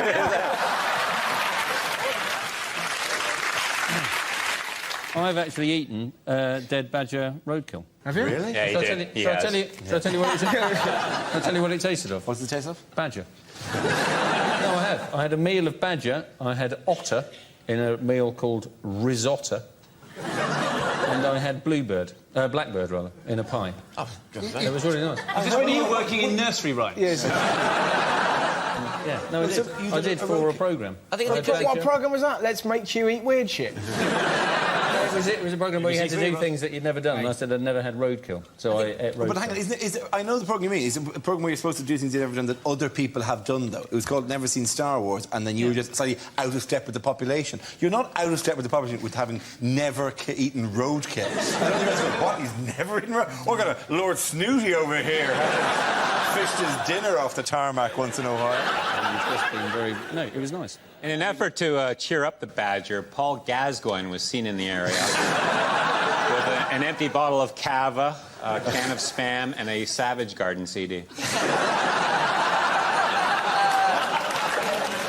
That's an example, isn't it? Yeah. Whenever they show fat people on the news, they never show their faces, do they?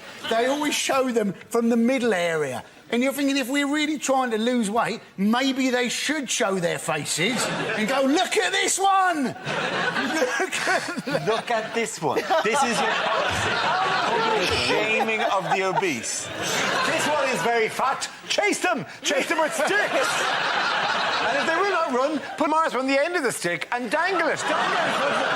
Run them around in a circle like a horse training for dressage. Just slowly around and around the stick. The point is, the supermarkets are saying we're doing everything to try and help people be healthier, and you think, no, they're not. The supermarkets couldn't care less. If they really cared about our health, they would give us trolleys which were harder to push to give us a cardiovascular workout, and they'd make the chocolate and biscuit aisle only a foot wide so fat people can get... In other news, why are Druids celebrating at the moment? They're officially a religion. Yes, they are. It's a great... They've officially, but granted by the Charities Commission, they are now officially a religion, which makes you wonder what the problem was before, that they weren't, I don't know, wishy-washy enough to be a religion. Like, well, what do you worship? Nature. Nah, nature exists. If they are legally now a religion, that presumably means they can set up faith schools. Be fantastic. There'd be Druidic schools. Like, you'd have to move to the Stonehenge catchment area to get your child to a really good one. And it'd be the only school in the world where pupils would be actively encouraged to draw naked men with a big cock and ball. You have all these middle-class parents trying to forge a letter from the local Wiccan shaman. I once had a Druid who came to work in my garden, which is a bit weird. But he was 3 hours late one day to work in the garden, and it was the most brilliant excuse I've ever heard. He said, I would apologise for being late, but I'm afraid I don't believe in the concept of time. Did you not point out that you were paying him by the hour? I did, yeah. The school I went to in Wiltshire is the site of Merlin's Mound, so it's like a big... on the solstice, all these Druids used to go there, and we used to obviously rip the piss out of them. And it was brilliant because it happened every year. They were out, I'd be doing like science, and there'd be all these Druids like wailing and throwing their sticks in the air and shit like that. And we'd all be taking the piss. And one year, my teacher, a man that I respected, I was taking the piss out of all the Druids, and he said, Whitehall, I don't know why you're laughing. You know they like to sacrifice virgins. Boom! Unbelievable. Tough work. We gotta book that guy. Yeah. Good. Why has health and safety been in the news this week? Because Cameron says he's going to get rid of it. Yes. Which came a little bit too late for BP. Yeah. It's a stupid thing to do, to try and get rid of health and safety, because essentially we have evolved ourselves out of a position where we have any natural predators. The only natural predators humans have are ourselves and peanuts. We're doing the best because we're stupid. Health and safety is getting in the way of evolution. 10,000 people last year in this country were admitted to A&E having injured themselves putting their trousers on. Right? They're firing themselves out of cannons into their trousers. They caught themselves in the zip, right? Which is hideous, yes, but at least they can't breed anymore. That is evolution, and health and safety will stop that. Imagine making that phone call, though. Oh, got my dick in my trousers, and I want to sue. My trousers.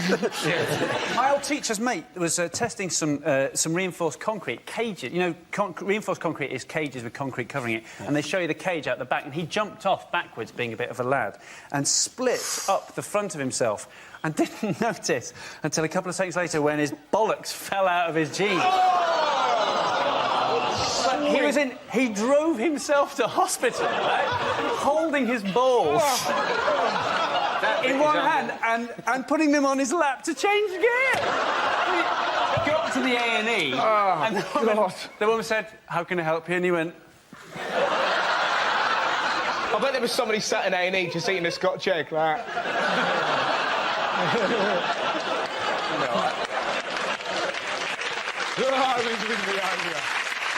Sorry. I bet there's somebody in the A&E with a slightly hurt elbow going, I'm going to be longer than I thought now. I've been moved down by Mr. Hear Me Balls. There was an incredible story about, well, it's not incredible, but about health and safety, that trainee hairdressers aren't allowed scissors. Just pretty... Imagine that. What are they going to do? Just use their teeth? This is Sandra, she's going to chew your perm out. News, which celebrity's voice has been voted top in a recent survey to find the nation's favourite Satnav voice? I think you're overselling this, but is it Sir Sean Connery? It's supposed to be Sir Sean Connery, yes. There was some sort of poll. Tell us about it, Dara. Yeah, I don't really want to tell you about it. Who did he beat in second place? He beat you. He beat me. He beat me in second place. That's it. And who was in third place? George Clooney. Yeah. Eh? Yeah, I'd be Clooney. Yeah. Thank you. And he is gutted. And Dara, how long has your mother been running these surveys? Why would you want Dara on your sat-nav? Well, it never stops. You'd be like, turn left here, turn left, turn left. You want to turn left. You want to turn left. You want to get there, you want to turn left. You have to turn left there. You're going to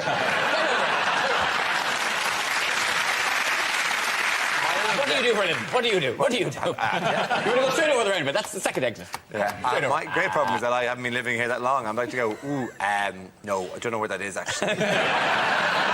Dara, do you know why I think you should have won? Because your name is an anagram of I, a road brain. Your name is an anagram of I, a road brain. I, a road brain. I, a road brain. Yeah, Mickey's looking forward to Carol Vorderman's warm-up act.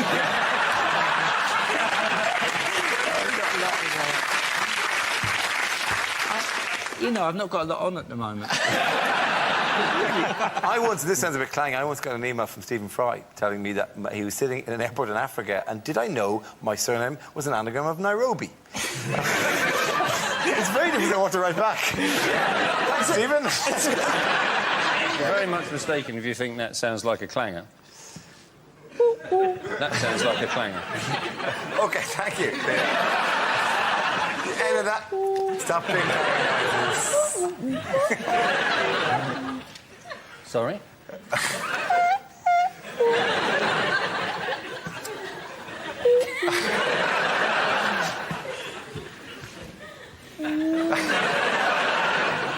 Where's the soup dragon? The question I was looking for was, how much time has Delhi had to prepare for the crisis-hit Commonwealth Games, which reports claim are still not ready? The city won the right to host the Games in 2003, but the build-up to the event has been plagued by fears that facilities and accommodation might not be complete on time and to a safe standard. So what's been going wrong? Well, the ceiling of the weightlifting area collapsed. I mean, that's fantastic, isn't it? And there he is. He's holding up 200 kilograms and the roof! Did you do what they had removed from one of the rooms in the athletes' village? A snake. A snake, a cobra, was in one of the bedrooms in South Africa. And they said, I don't know what you're worried. We gave you a basket and a small horn. You play the horn and the cobra will go back into the basket. A cobra! Like, that's a valid safety complaint, surely. But it's a double whammy as well. You get bitten by a cobra, they give you an anti-venom, and then they disqualify you for having an illegal substance in your bloodstream. What animals have been brought in? Camels. No, not camels, no. Penguins. Not penguins. Bears. No, monkeys. Is it a narwhal? It's not a narwhal. Stop naming random animals, right? Is it a muskrat? It's not a muskrat. I've already said the word monkeys while you carried on naming it. Is it monkeys? It's monkeys. Well done, yeah. OK, at the end of that round, what the hell? Point for everyone. Come on back, come on back. Get up. How exhausted were you? Can I do it without falling? Yeah, you can do it without falling. The gay is falling. What? It's not earpiece. It's My earpiece is 4 minutes. Yeah. Oh, wow. Oh, really? All this time have they been shouting? Oh, that's fantastic.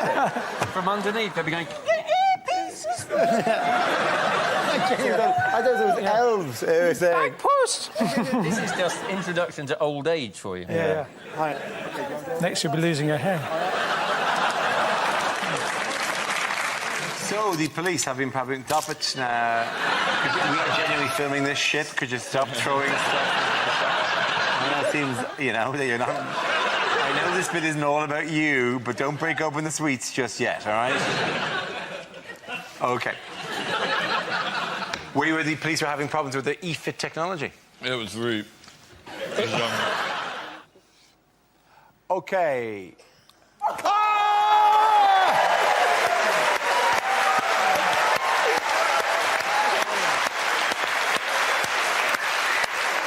Half of the performers weren't eating bananas.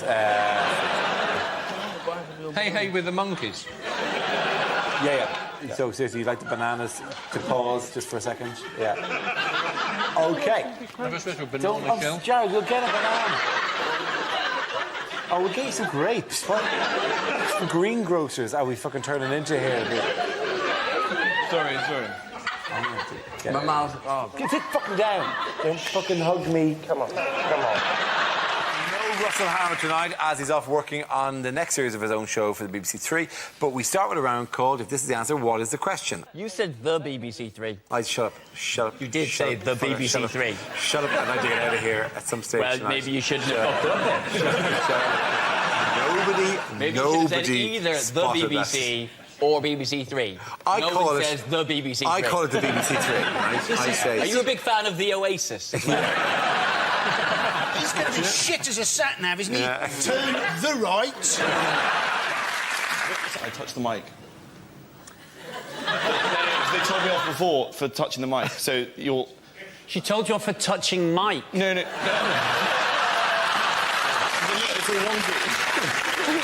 Sorry, I just don't want to ruin... I don't want to ruin everything. That has made all the difference. Yeah, that's better. I'm sorry, Hugh.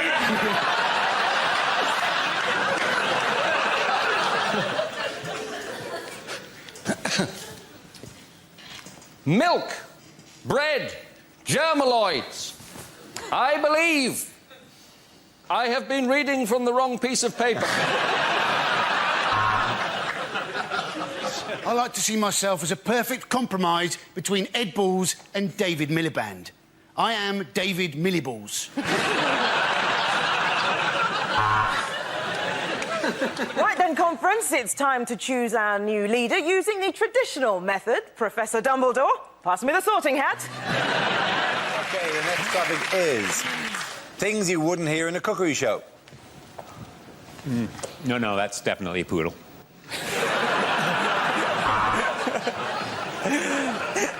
Today, I brought along chicken tonight, but I'm going to have it tomorrow. Smash the system. So finally, just pour on the milk, and there you have it. Cereal.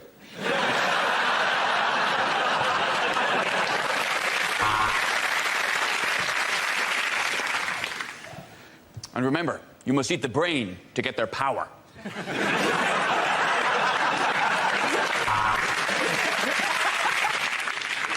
A lot of people recommend washing your hands after handling raw meat, but it's just as easy to let a dog lick them or to wipe them on a relative.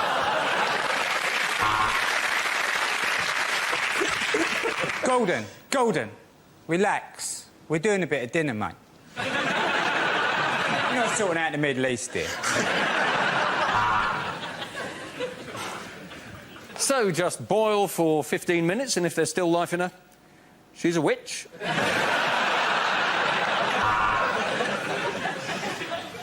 Welcome to It's Late and There's Not Much Left in the Fridge. Today we're going to be making onion double cream banana pasta ketchup.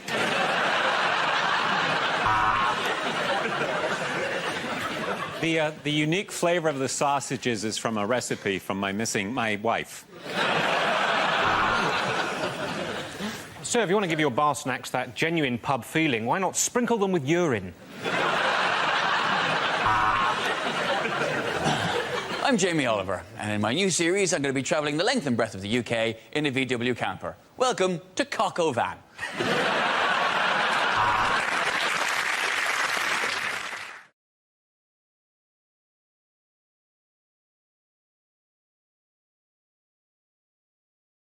Here we go. The first subject is kids. Who wants to come in on that? Ah, sweet. Ebra. Sorted. Know about this now. Ah, yes, kids. I became a dad 9 months ago, and I haven't let it change my life completely. In that, well, the one thing I'm worried about is I don't want to be one of those people who prefaces a statement with the phrase, "Speaking as a parent." Speaking as a parent. Gather round, everyone. He's speaking as a parent now. Quick, come in. No, bring in the people from the other room. He's speaking as a parent. No, he was only speaking as an arsehole before. Now he's speaking as a parent. Yes, oh, sage one, speak. Tell us your wisdom. Impart your knowledge. Speaking as a parent. Doesn't it make you want to stab them as a maniac? Because the thing is, you read the books. There's loads of books you can buy on being a parent. That's why, there's millions of books, in fact. That's why I get really annoyed when people use that excuse for their bad parenting. They always come, oh, well, you know, kids, they don't come with an instruction manual, do they? No. You have to buy one. They're like £7. Well, the books, one thing the books warned me about, it hasn't turned out to be a problem. Books warn me that, that sometimes the man can become jealous of the affection the woman gives the child. I've not had... The only issue I've had in that direction is that when I burp, I get frowned at, and when he does it, he gets a round of applause. That's not fair. So why is his wind so much more important and exciting than mine? My wife has spent anything up to an hour trying to get wind out of him. Will she pull my finger? No, she will not.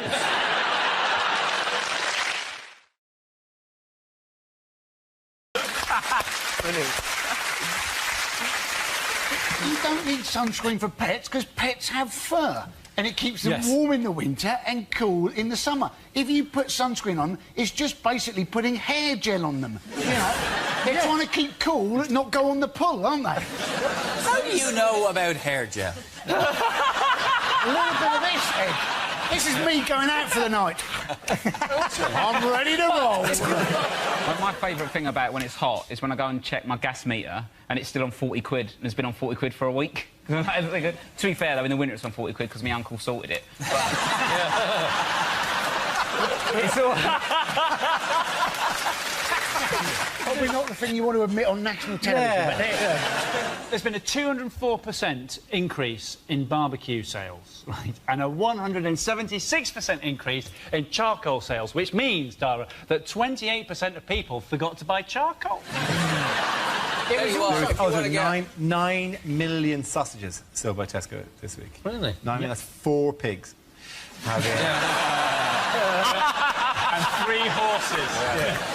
Many horses died for that joke. Quite angry, though, in the summer. Everyone gets quite angry. It's more road rage in summer, isn't there? Because it's sort of hot. People will get out and fight. Like, in winter, no one's going to get out. Do you know what I mean? Like, if someone's really annoyed you and cut you up, you're going to come on then, but, oh, it's -3, see you in spring. Do you know what I mean? The cutting up, I rarely cut people up. I'm a very excellent driver. But I hate it if I'm in a taxi and the taxi cuts somebody up, because the person who gets cut up always looks at you, the passenger, like you're the one at fault. Like you ordered the taxi driver, get me to where I want to go now. There's an extra tenner in it if you just step on every toes, right? So anytime I'm in a taxi and the taxi driver cuts somebody up, right, I always make sure I'm rammed up against the window doing this.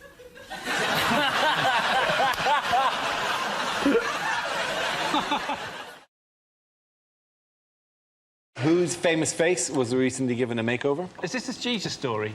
This is the Jesus story. This is like this Spanish woman who tried to restore this painting and just ruined it.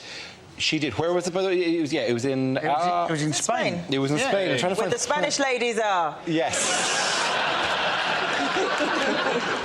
And they do dance well. It was in Zaragoza. It was in the Sanctuary of Mercy Church in Zaragoza. That's it. And the authorities were very cross with her. Because the only people who are allowed to touch up in a Catholic church are, of course, the priest. Yes, it was a church, the Sanctuary of Mercy Church near Zaragoza, and there is a century-old... You really brought Spain to life for us there. You have to make an effort with foreign names. You can't just be Zeds and... And you say Paris, do you? Zaragoza. Zaragoza. Wanker. Zaragoza.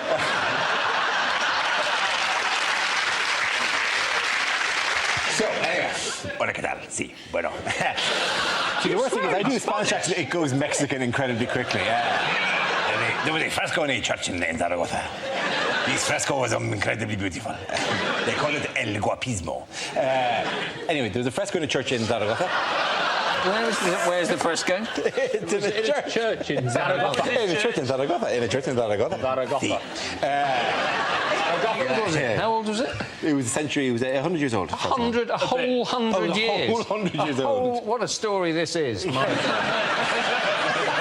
has touched up a 100-year-old painting on a wall. It was a very quiet week. Zaragoza is a very sleepy town. I think it's much more the case that it was decaying because of where it had been painted, right? And so this is how the fresco looked originally. This is actually a photograph taken some years ago. Now, He was this is the fresco. It's painted by Elias Garcia Martinez.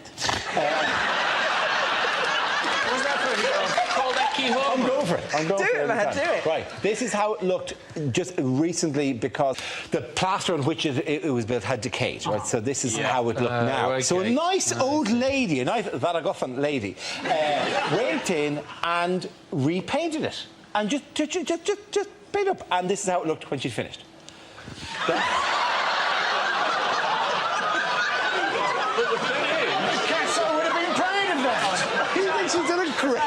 of it. The thing is, here's one I sent in earlier. You really should be.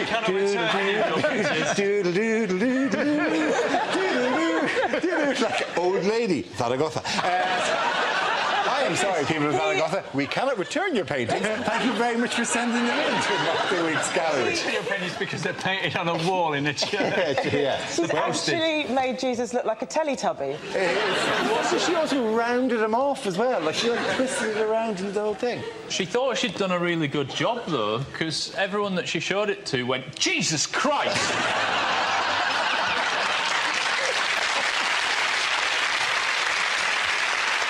Completely fair. We don't actually know what Jesus looked like. He didn't look like that. Just assume that he looked like... Yeah,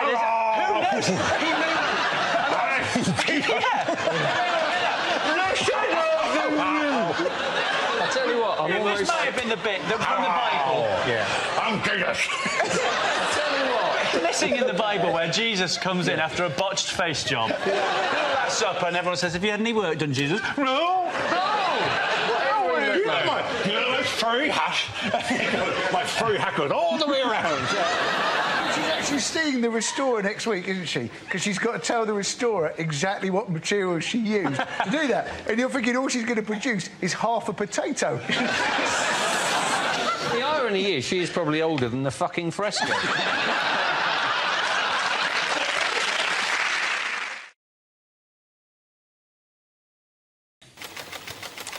The subject is health. Who wants to come in on that?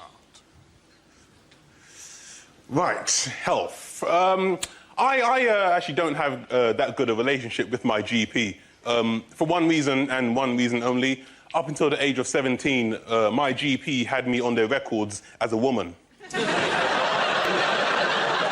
But yeah, they had me on their records as Miss N. Caton. And then one day they sent me a letter in the post addressed to Mr. N. Caton. Now, because I'm 17, I don't really pay attention to the detail. I open the letter, and the letter says, "Dear Miss N. Caton, your doctor surgery would like to invite you to attend a cervical screening next Monday at 9.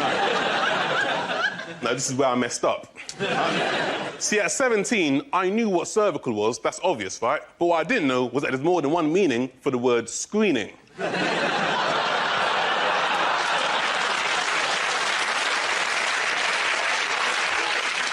I thought screening was like, you know, you're screening a film.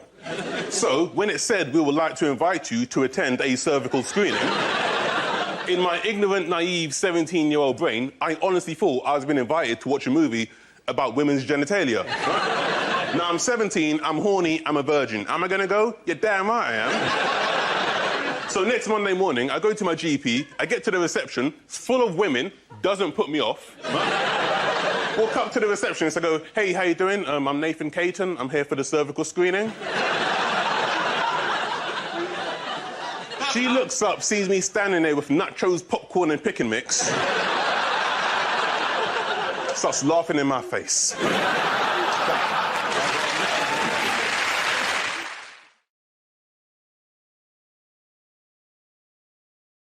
OK, here we go. The first subject is...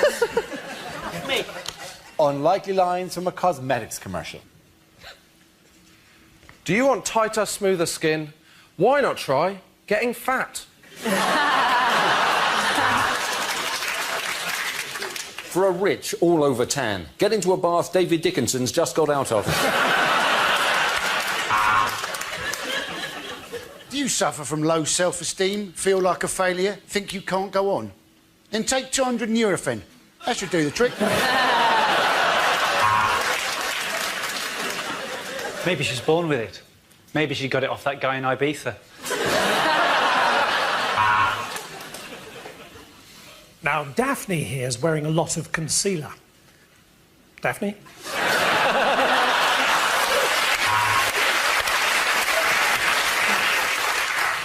What's my secret? I murdered my first husband. Want thicker, fuller lips? Then try telling a nightclub bouncer he's a twat to his face.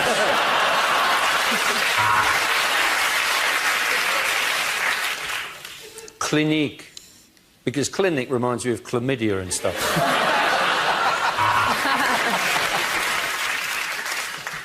This eyeliner really works. And it tastes good too. That's why we call it chicken tikka mascara.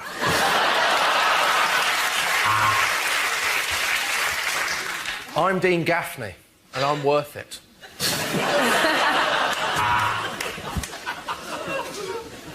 We don't test any of our products on animals. We use Filipino children. Is your man hairy all over? Then why not try head, shoulders, knees and toes?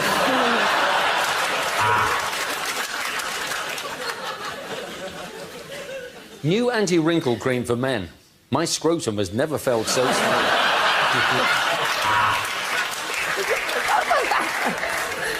For the most relaxing bubble bath imaginable. Why not have a little cheeky wank when you're in there?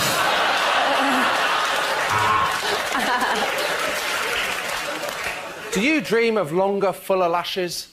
Then you should try re-evaluating your priorities. Sweaty from the tube, frizzy hair from the rain, black snot. She's got the London look.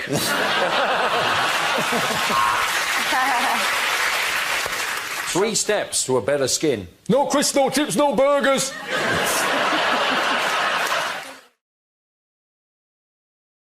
Let's spin the wheel for our first topic. And the topic is exercise. We all know we need to do more exercise. I mean, we've now got the fattest kids in Europe. I'm not going to make fun out of obese children. I've learnt not to do that. They will come down on you like a ton of bricks. I didn't like exercising as a kid. When I was a kid, I was made to go swimming in a pool that had a Veruca pool before you got into it. The Veruca pool. Do you remember the Veruca pool? They actually called it the Veruca pool. You can't encourage children to walk in something that's called a Veruca pool. It's like offering somebody the use of your chlamydia flannel, isn't it? I mean, I try and exercise a bit more now. I've started doing yoga because apparently it increases your flexibility and spirituality. And I've got to be honest, it's pretty good. I'm now so good at the downward-facing dog, I have on occasion caught glimpses of my own third eye. I did a half marathon though a few months ago, which was pretty good. You know, don't be overly impressed, which you're clearly not. But I only finished yesterday, so there's clearly a lot of work to be done. And I did the run for charity, and I know a lot of people are doing things for charity. You can't just exercise now, can you? You've got to do it for a good cause. And I get a lot of those emails. I know we all do. You know, will you sponsor me? Will you sponsor me? I'm like, what are you doing? I'm flip-flopping up Kilimanjaro for diarrhoea.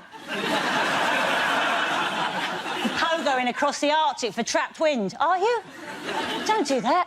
I mean, the last London Marathon, it cost me an absolute fortune because I sponsored loads of friends, right? I gave one friend 20 quid because he was doing it for cancer research, another friend 20 quid because he was doing it for heart disease, another one 20 quid because he was doing it for diabetes. In the end, it was actually cheaper for me to join Bupa.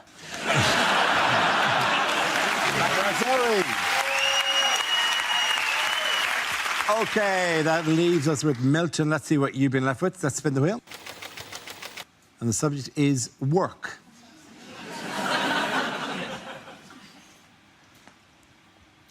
I didn't think I'd get a loan from the bank for my knitting business, but when I turned up actually wearing one of the balaclavas...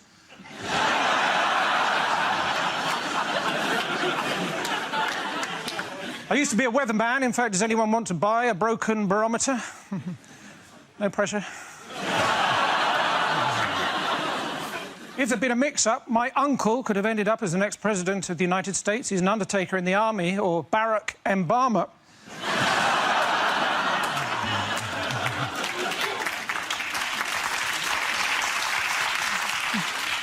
Soldiers, of course, very emotionally repressed. Sometimes you see one of them go into the middle of a parade ground and shout, "Attention!" What he needs is a hug. Well, that's what I thought.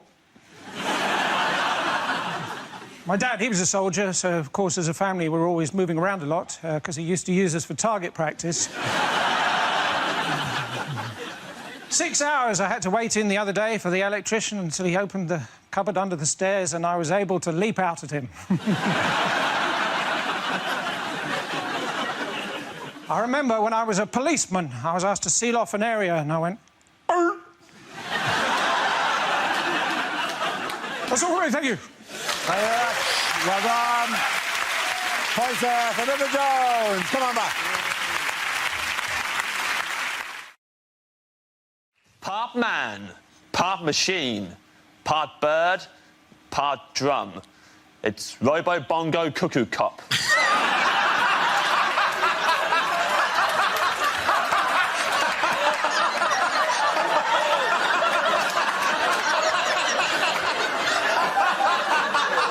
Thank you very much.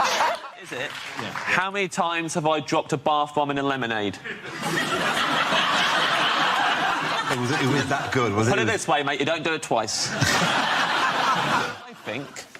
Serious suggestion here. Oh, yeah. Hello, by the way. I realise I haven't said hello to you today. Hello, James. Good to see you. Hello, good to see you all. My main point... I would like to compliment you on managing to find a jumper. This is the exact same colour as your hair. Thank you. It's very good. And my shirt. And your shirt. I'm working on my skin. I'm hoping this suit I can just be completely in mustard and then hide in Coleman's. Not to seem, you know, churlish, but can we return to the topic at hand? Absolutely. Can you remember what the topic was? Trump's got to be careful with all these lies, man. It gets you in trouble. Let me tell you a story, Dara. I'm always happy for James' story. A little boy named Pinocchio. He was a little wooden puppet who came to life because he was possessed by a demon. And he would go around and he would lie to everyone because of the devil. And then all the villagers, they put him on a bonfire and they burnt his soul to ash. And Trump should learn you never trust a puppet. And we've all learnt an important lesson there. You fucking idiot. Do another one! Another one! No, literally, no. I want to hear James's version of the Bible. Yes. The entire time. In the beginning. No. The topic is moving house. I moved house recently. Luckily. That's good, isn't it? It's fortunate. Touch and go for a second there, and that came up, and I was like, ka-ching! Jackpot! I did move house recently. Tad too drafty for my liking, my new house. Had to order a draft excluder. By post. Best way to buy a draft excluder is by post, because when they deliver it, they post it through the door, it drops through the letterbox onto the floor. Already it's paying for its own postage. Moved to West London. I used to live in South West London. Different times, I was a different person. Used to be in a gang. Big time in a gang. SW6 gang. It's our name. It's the area of London we're from. It's our name. And it's what we'd shout at other gangs we didn't like much. Like, if I saw the SW5 gang, for example, we'd shout at them, SW6! That's clever. I remember once, back in the day, we're out and about, SW6 crew, taking no shit. Looked across the road, we saw them, SW5 gang. And as soon as I saw them, I was cross. Shouted at them, SW6! As per. They shouted back at us, SW5! Which we expected, but it still made us angry. SW6 back at them, SW5 back at us, back and forth for ages. Until eventually, I got so overstimulated that I shouted out my entire postcode. In full, and that is why I had to move house. Big rivalry between the two of them, because they're both brothers, and I think we can all relate to that. We can all relate to it. I have a massive rivalry with Prince William. Why don't you get on with him? He started it, mate. He's a dick. Don't ask me. I'm quite nice to him. Where'd you meet him? Well, Lidl. You can pretty much find anything in Lidl. including the future King of England. And he was next to a Polly Pocket and a waffle machine. And was this Lidl in the 80s? Yeah. Polly Pocket and a waffle machine. Yeah, Polly Pocket, a waffle maker. Wham were playing Prince William and some raisins, and I said... Sorry, you sound like someone at the end of the Generation game failing to remember the items. Yeah. Toy knocking about. Okay, we apparently have to move on. I mean, flying. He was in mid-flow. I know, I'm sorry. I mean, tell them you just trust me, I'm building up to something. I'm watching a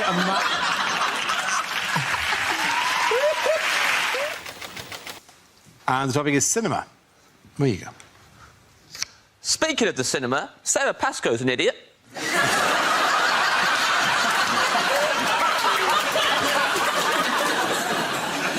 Love going to the cinema. My favourite film I ever saw at the cinema was the Eddie Redmayne classic, The Theory of Everything. I loved it. It should have been called Look Who's Hawking. That's my only criticism. No, it was perfect.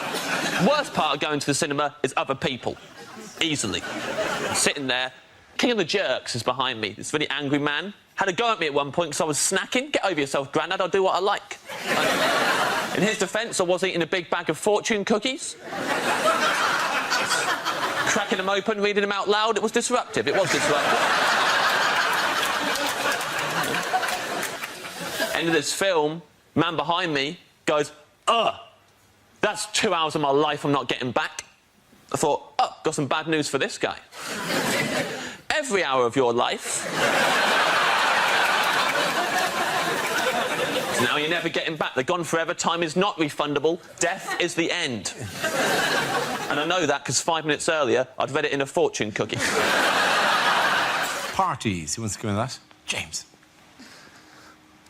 I went to a surprise party recently for my friend Darryl. We were all in his living room, all of us, in the dark, hiding. His girlfriend turned to us all. She went, "Right, he's going to be here in a minute. When he gets in, everyone jump out, yell surprise, and that will be really surprising." I argued it'd be a lot more surprising if instead of making all that commotion, we all just stood there in his living room in the dark, just...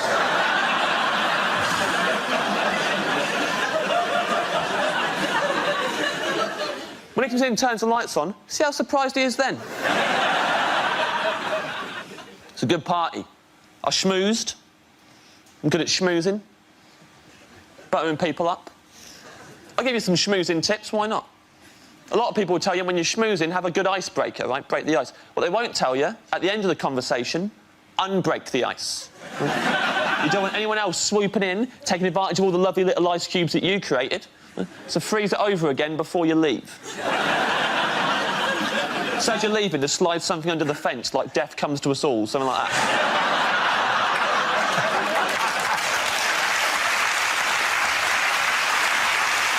At the minute, the whole thing's even more confusing than it has been. That's why all this is going... The whole in and out thing, I think everyone's finding it difficult. Yep. In and out is a very hard decision. It's like the other day, my flatmate was making me a peppermint tea, and he said, "Would you like the bag leaving in or taken out?" And it's very hard, because if you leave the bag in, then over time, the cup of tea itself as a whole will get stronger, and it might appear like the bag is getting weaker, but it's now part of a stronger cup of tea.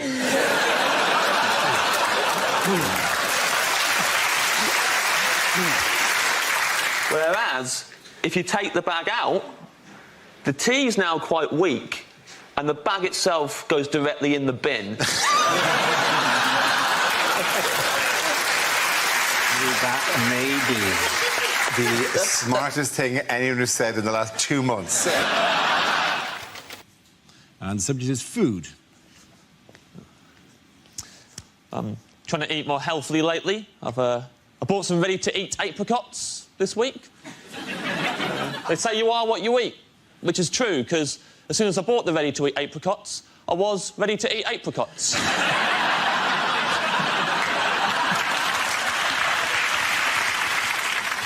Those ready-to-eat apricots, they came in a resealable bag as well, because not everyone's as ready to eat apricots as they think they are. Maybe next time they'll buy ready-to-eat some apricots.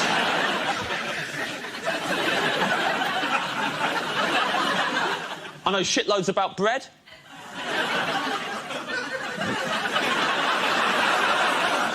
There's no such thing as prawn bread. So the origin of prawn toast remains a mystery. Favourite place to eat is Pret-a-Manger. If you don't know Pret-a-Manger, it's an authentic French restaurant. So much in there, so much to manger. I love manger in there. I think my favourite thing to manger is the yoghurts. I love to manger the yoghurts. You've got granola on top, then mainly yoghurt, then like fruit compote at the bottom. It's the way they eat it in Paris. And get a spoon, you mix it all together, and then you manger it that way. If you like. Or if you like, just leave it as it is, don't mix it, and just work your way down in order. Like, start off with nothing but granola to begin with, just shoveling raw granola in your mouth, just deflecting off your teeth, then power through the yoghurt for a really long time, getting absolutely nothing out of it, then end on the tangy compote. Like, whoa, what a finale! That's how I eat yoghurt. I eat them like they're packaged. That's why I like them fruit corners. They come with that little chaser. Our first subject is leadership.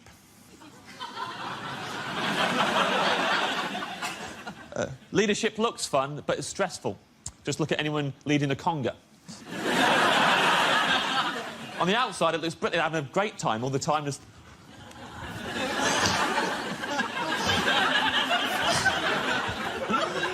Yes, you bloody are. Yes, you bloody are, mate. In their heads, just going, I don't know where I'm going. I didn't plan a route.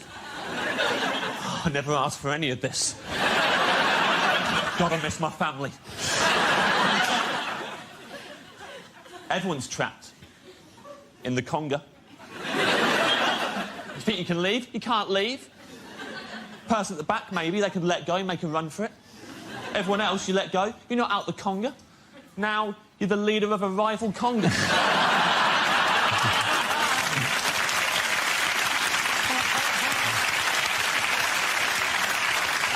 Now you've got turf wars to worry about. Worst case scenario, you're second from the back, you let go. The one person behind you loves congas, isn't giving up for anyone. You're trying to mingle at the party with a maniac on your hips. Have a serious discussion about the Lib Dem conference and still going hell for leather. You'd have to go swimming just to get rid of them. Never going to lead a conga. Never going to lead a free cheers either. I don't know who these lunatics are. I don't know where you acquire that level of confidence. Just get up in a room full of people. Free cheers for Jackie! Hip, hip! What if everyone goes, no? Not free cheers for Jackie, she's an unpleasant person. How about no cheers for Jackie? Hip, hip, shut up.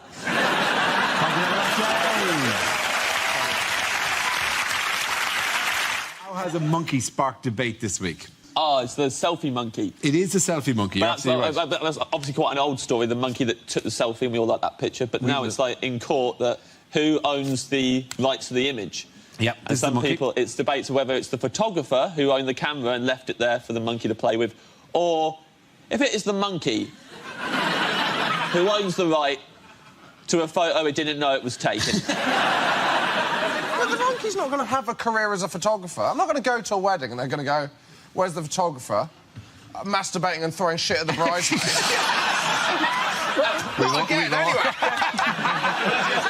This ruined the first wedding. This is why we had to do it all again. Here's our wedding photos. It's just a load of selfies taken by a monkey.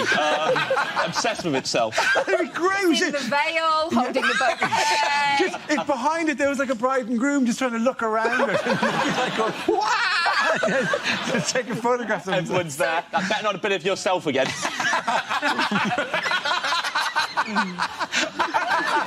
You doing a selfie again, selfie monkey? just wasting everyone's time.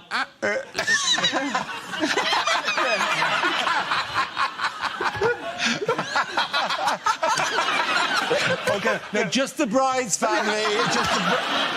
If you can't see the camera, I can't see you. I mean,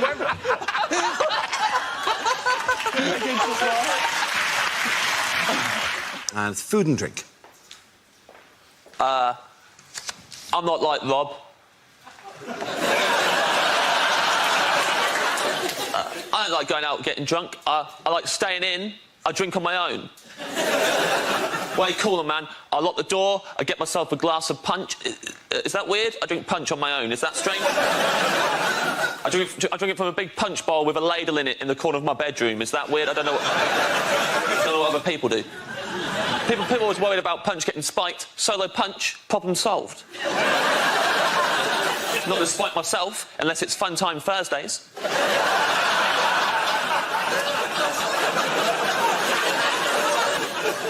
Tried going out with some mates recently. We hit the town. I'm a prankster when I'm out with my friends. One of them left me alone with his pint while he went to the toilet. Big mistake. It's a classic prank. I always do this if someone leaves me alone with their pint. I went round the bar using his pint to propose toasts with. Deliberately proposing toasts to things I knew he disagreed with.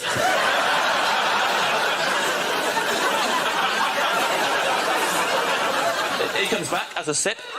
What you done with that? I'm like, ha ha. You just drank to the service charge being included in the bill. You just drank to those bedside lamps that don't have the switch on the cord like is convenient, but have it on the neck of the lamp under the bulb. It's like a bolt you have to somehow slide across, and you can't even reach it like that. You get your whole hand up inside the lampshade, and it hurts. It's really awkward. You can't even see it. You got to look at the top of the lampshade to see what you're doing, and then you turn it on and it blinds you. You just drank to those lamps. You love those lamps. Thank you very much. OK, here we go. The subject is rejected exam questions. Which of the following is a quote by Winston Churchill? A, we will fight them on the beaches. B, goddamn, I love these peaches. C...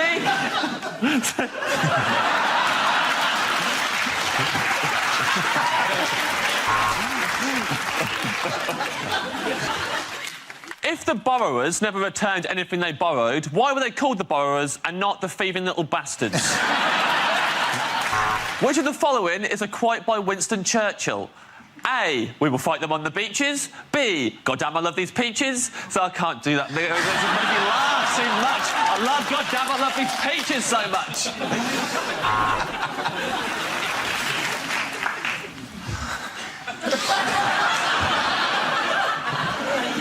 Which of the following is a famous fucking...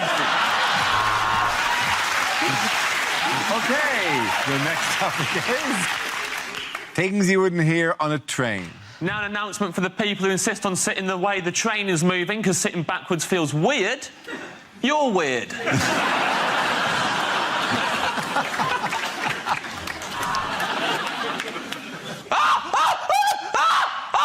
my God! Oh, I'm scared of tunnels. I'm so scared of tunnels.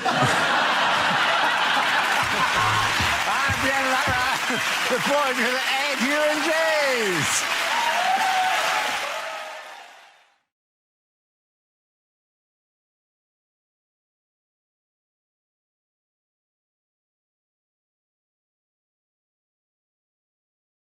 Do you enjoy Christmas? Do you like the holiday season? Why isn't there any decoration on the set? I know, it's ridiculous, isn't it? Without any decoration, boys? Oh.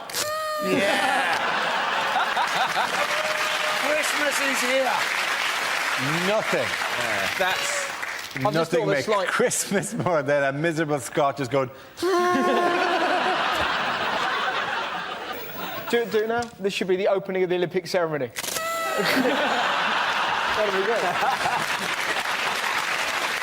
Well, do you enjoy the Christmas? I hate Christmas. It's like the opening sequence of Saving Private Ryan, except every third person is a woman puking into a handbag. People queuing to get into Yates's wine lodge. That sums up Christmas. You're queuing to get into somewhere shit. Just women who are praying for the invention of the morning after Bacardi Breezer. You make Christmas specials a lot differently than we do in Australia. Yeah. See, this is the most miserable Christmas thing I've ever been involved in. This is my worst Christmas.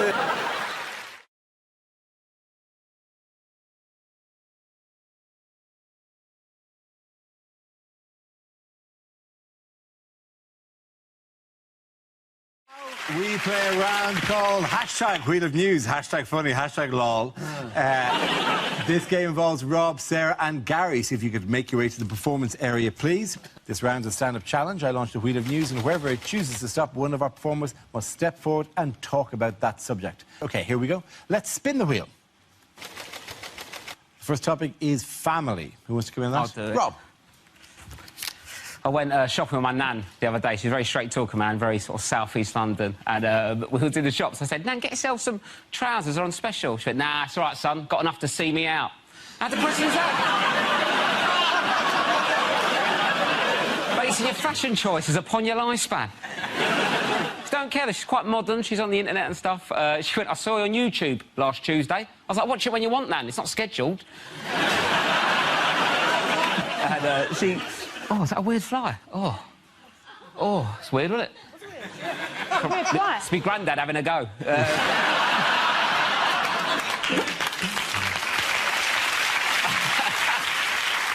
I went to visit her recently. Her internet weren't working right. She went, can you sort my internet out? I went, all right, Nan, show me how you normally log on to internet. I'll see what you're doing wrong and get it done. She went, what I'll do is I click on the start button. I was like, right. She went, I go into programs. I was like, right. She went, I go into accessories. I'm like, that's wrong, but carry on. She went, I go into games. I'm like, oh, God. I go into solitaire, play that for a bit. Click on the cross, then I double-click on Internet Explorer. And I'm sitting there thinking, you could probably cut out the middleman now. And I was worried that she's at home thinking that she has to play solitaire to get online.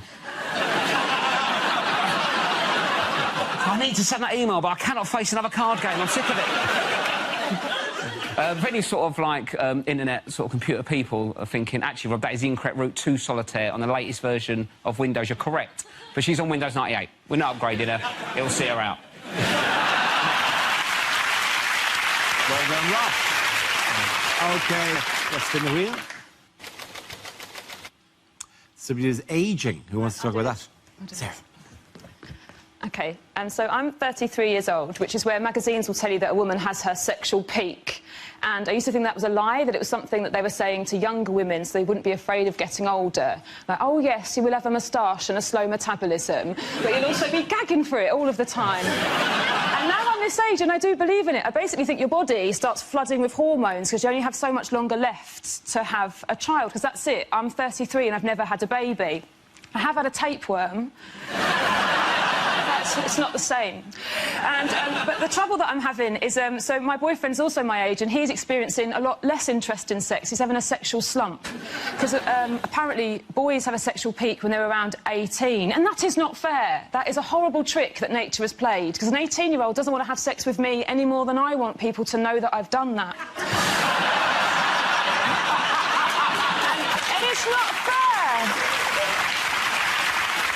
It's not fair, because when I was a teenager, I didn't particularly enjoy or understand sex, yet I had it all of the time, out of politeness, or to stay friends with someone, or say thanks for the lift.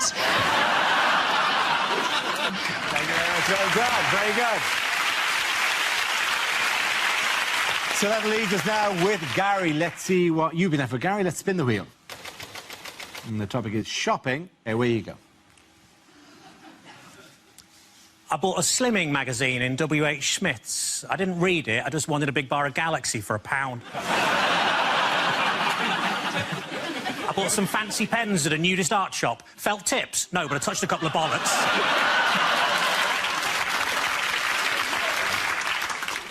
I was in a lingerie shop. I said, are these knickers satin? He said, no, they're new. I went to buy a Christmas tree. The guy said, you're going to put it up yourself? I said, no, I was thinking the living room.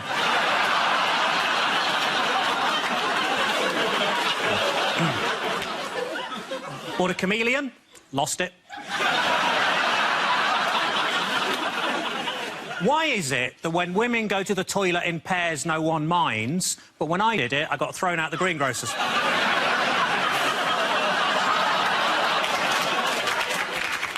I got into a fight with my acupuncturist and stabbed him. He said he'd never felt better. According to the vet, my cat's in heat. I didn't even know she was famous. A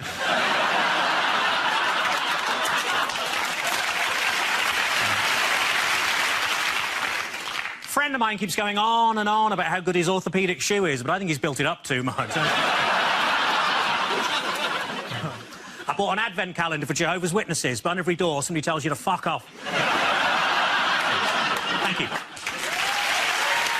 Oh, brilliant. But at the end of that round, the point's going to go to the ladies. Come on back.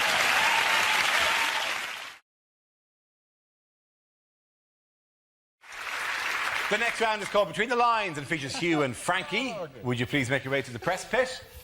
Frankie, this week you are soccer superstar David Beckham introducing himself to the many fans of LA Galaxy.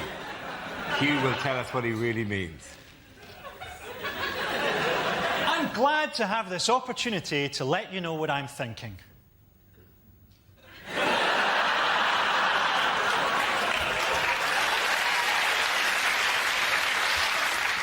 It's great to have left Real Madrid.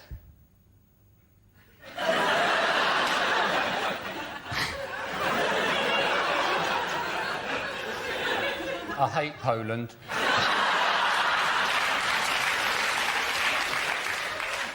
I've bought a house in LA, right by the big Hollywood sign. I'd love to know what it says. Brooklyn has settled in well at an American school. He shot someone. My wife knows how much I love her. I sent her a text by mistake. I was surprised to learn that I was wanted by Scientology. I didn't know they had a team. Tom Cruise's wife, Katie, is always advising us to hire more staff. She keeps sending me notes saying, get help.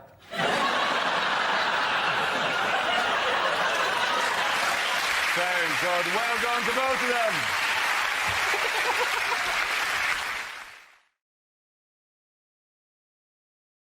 Bad things to say in a job interview. When I said I was a Yale student, I studied key cutting at Mr. Minutes.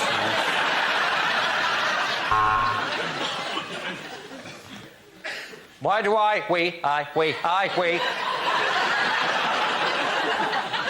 want this job? Don't tell him I have to.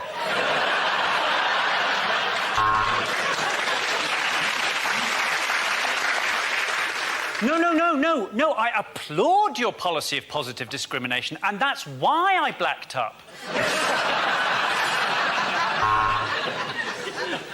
Can I just check? This office is more than 50 metres from a school.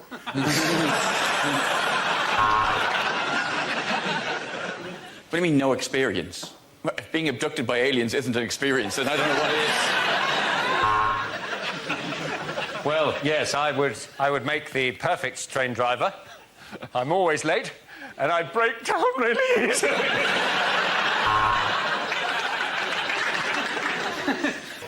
I think I'd make a very good diplomat.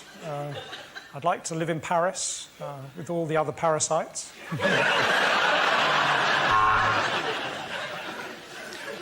What do I see myself doing in 5 years' time? Exactly the same, only on Dave.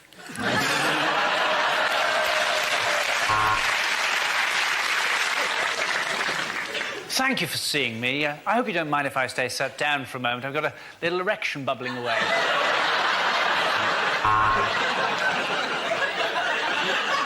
No, emu, no, emu, no, no, no. What can I bring to this job? How about the photocopier from my last office? Yes, well, in spite of my lack of medical experience, I still think of gynecology as a calling. What are my weaknesses? Fat birds.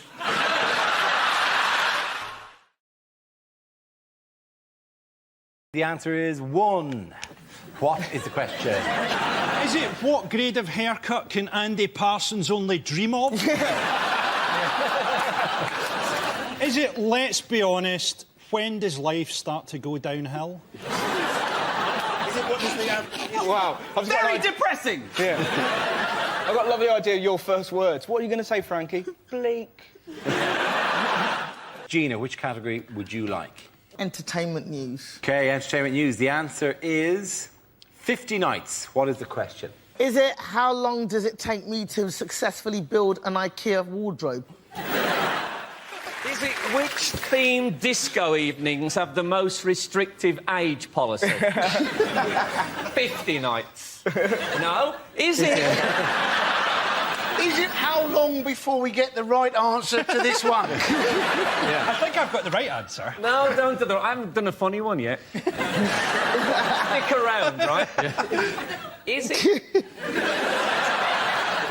it generally speaking what separates 51 days?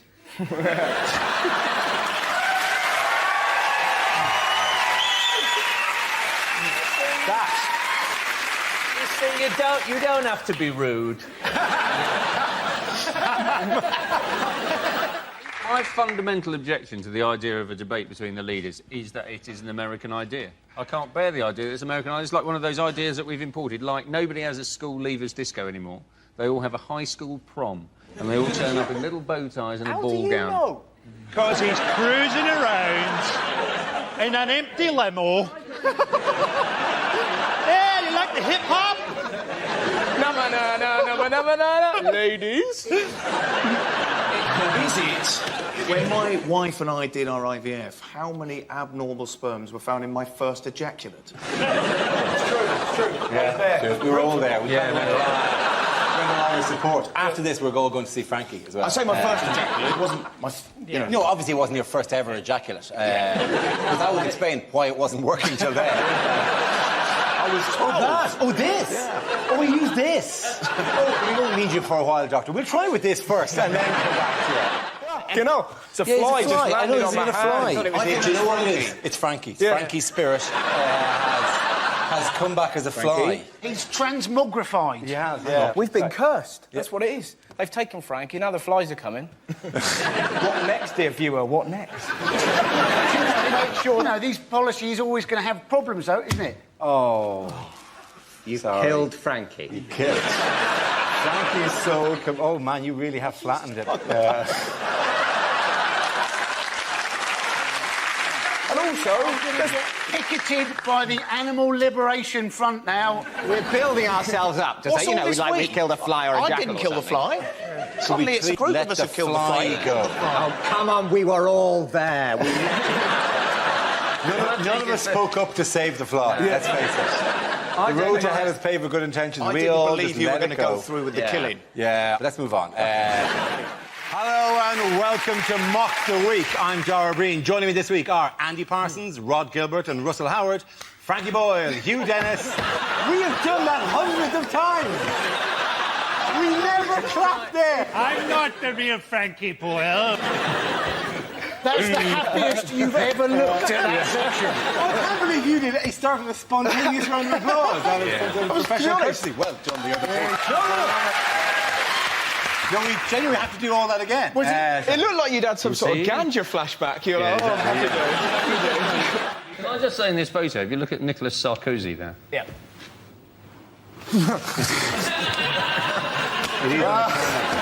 I'm just taking a break, man. I'm just taking a break to do this show. If you realise the story behind this, but Dara's lost weight because he's been on the Irish version of I'm a Celebrity, which is set during the potato famine.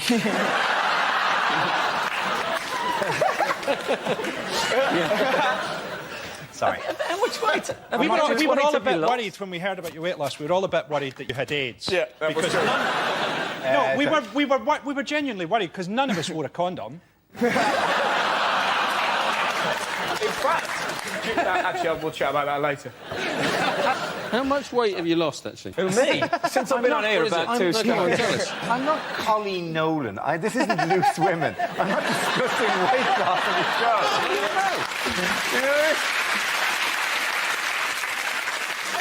I was banned from Loose Women. They wouldn't have me on. Wow. Did you do Loose Women? Really? I wanted to, and they wouldn't. Guess who they got? Dara O'Brien. Yes. The answer I was looking for was record-breaking Wimbledon final. This is the epic Wimbledon men's singles final between Roger Federer and Andrew Can I say? What do you want to say as I'm doing that bit that I have to do? No, I think I would have got that if they had put in the hyphen. But they didn't put in the hyphen, so it should be and I didn't get it. All right, Captain Grammar, pipe down. Would you like us to sit down one more time? Shut up! Every one of you, shut up for a second. There we go. I'm part of a film investment scheme. I put all my savings into the big budget production of Monsoon Poultry Hospital. I think it's right. Well, you're involved as well. I mean, because I play the role of Morag, the nurse. Monsoon Poultry Hospital.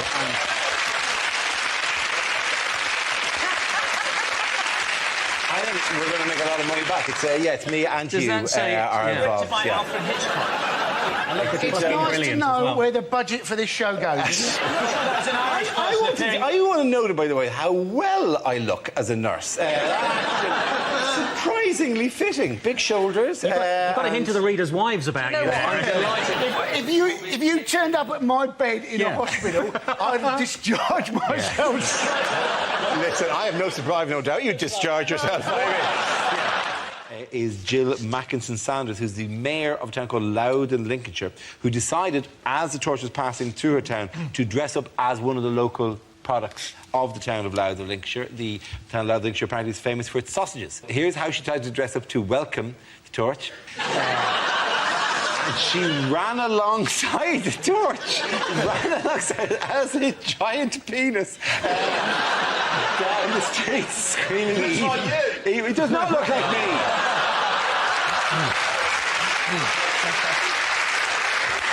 Nothing. My arms do not start above my chin. I love that. No, that's for the 100th programme and the first time we've been heckled by the audience. You look like a penis sausage. Well, what's been happening in Euro 2012? You have to tell me something about how good it is. I don't have to tell you fucking anything. Okay. Apparently 1 million Britons go to work on drugs. Yes, they do. 1 in 30 apparently test positive for drugs, and in some firms as much as 1 in 7. You know, so if you're looking round this particular panel, I've got to be honest, my money's on Milton. Yep.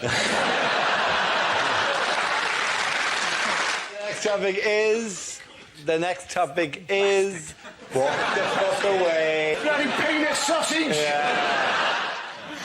OK, can we move to the correct answer, please? Is it how long it took for me to get over seeing my dad in the bath? That's very quick, actually, isn't it? Yeah. It took me 4 years. Really? What's he doing looking at my dad?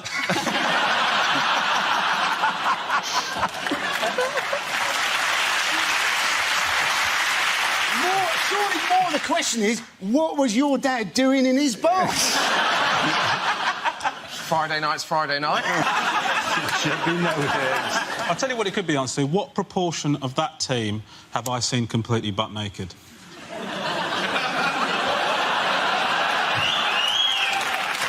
Yeah.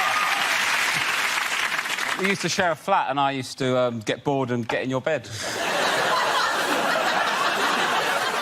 I didn't live with Rob permanently. This is an Edinburgh festival situation. I don't want people to think that we had actually cohabited on a permanent basis. In other news, what have BBC bosses asked their producers to do this week? BBC who's? The BBC producers. Shall I do that again? Oh, is this part of the story? It's about mumbling? It's mumbling, yeah. All right, OK, don't point to a mumbler. It was very clever how you gave us a clue. I play with the form. In other news...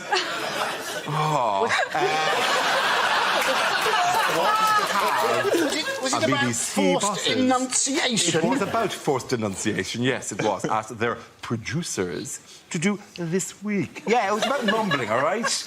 Not this show. This show's never been accused of it, despite me hosting it. But other shows... Because what you don't know is at home they can press the red button and Stephen Fry pops up and translates it for everyone. I'll go for politics, Dara, because I'm a clever boy. You got Swat. OK.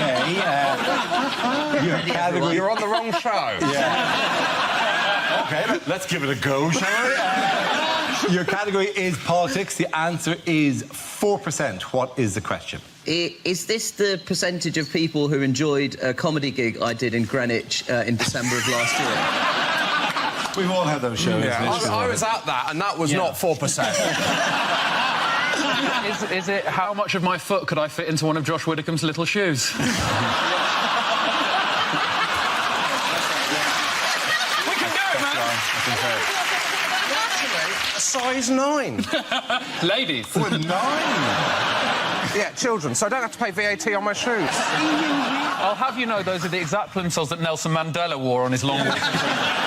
As the closest thing to a woman on this panel, Chris, is what Cameron said offensive? Yeah, speaking for the sisterhood. I'm always being freaked out by megabus. It's not the weirdest thing in the world, the megabus. Nothing against the bus service itself, but when you drive, like you drive a lot of time on the motorway, going to gigs, like the back of the megabus when you're driving along, like for those of you who haven't had the pleasure, there's times you just get hypnotised by that weird.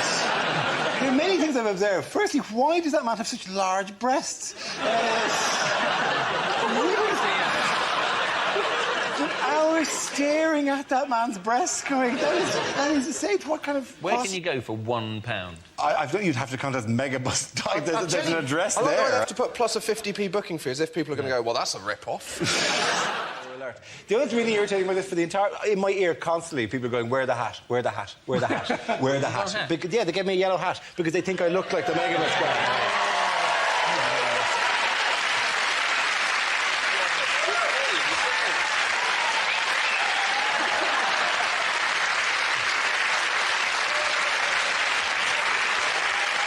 That means that man looks like a penis sausage.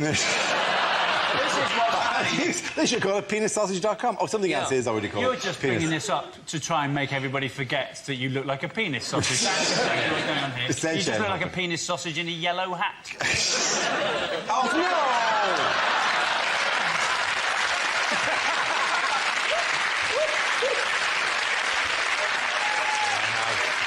I lost ownership of the joke now. Somebody's got another new Twitter avatar.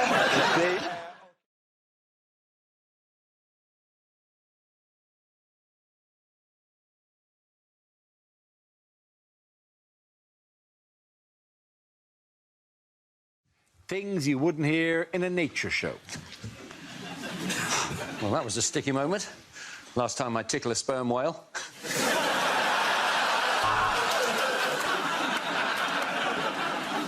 It's been said that male cows don't defecate, but as you can see, that's bullshit. The best way to tell the difference between an Indian and an African elephant is that one of them is an elephant.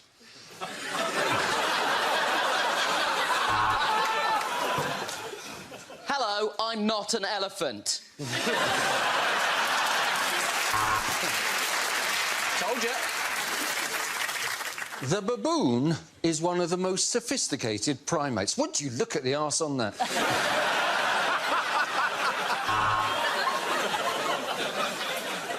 And the reason why geese fly in a V formation is to act as chevrons for airplanes. Coming up, a couple of rhinos banging and some monkeys finger blasting each other on extremely blue planets. And what a magnificent scene. The monkey is lifting the lion cub towards the sun, and I'm being removed from the theatre for talking.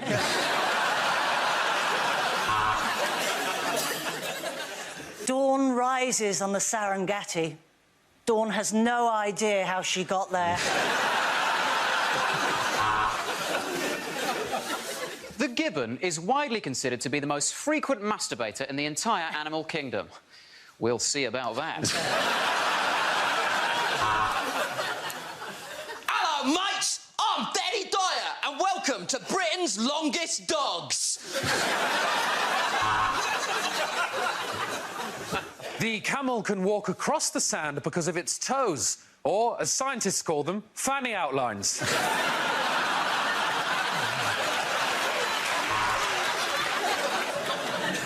And here we have a tiger happily eating Frosties. Tonight's episode is dedicated to the memory of our cameraman, Charles Frosties.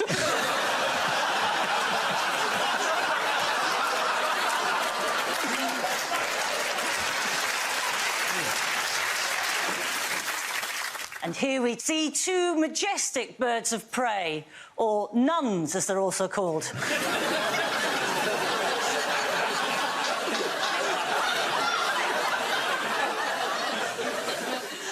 Here we have a woodchuck, also known as a groundhog, prompting the question, how much ground could a groundhog hog if a groundhog could hog ground?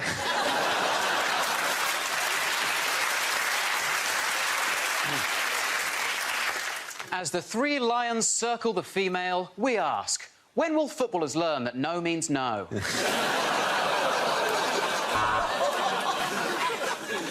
The crab scuttles into view. I should have used the special shampoo again.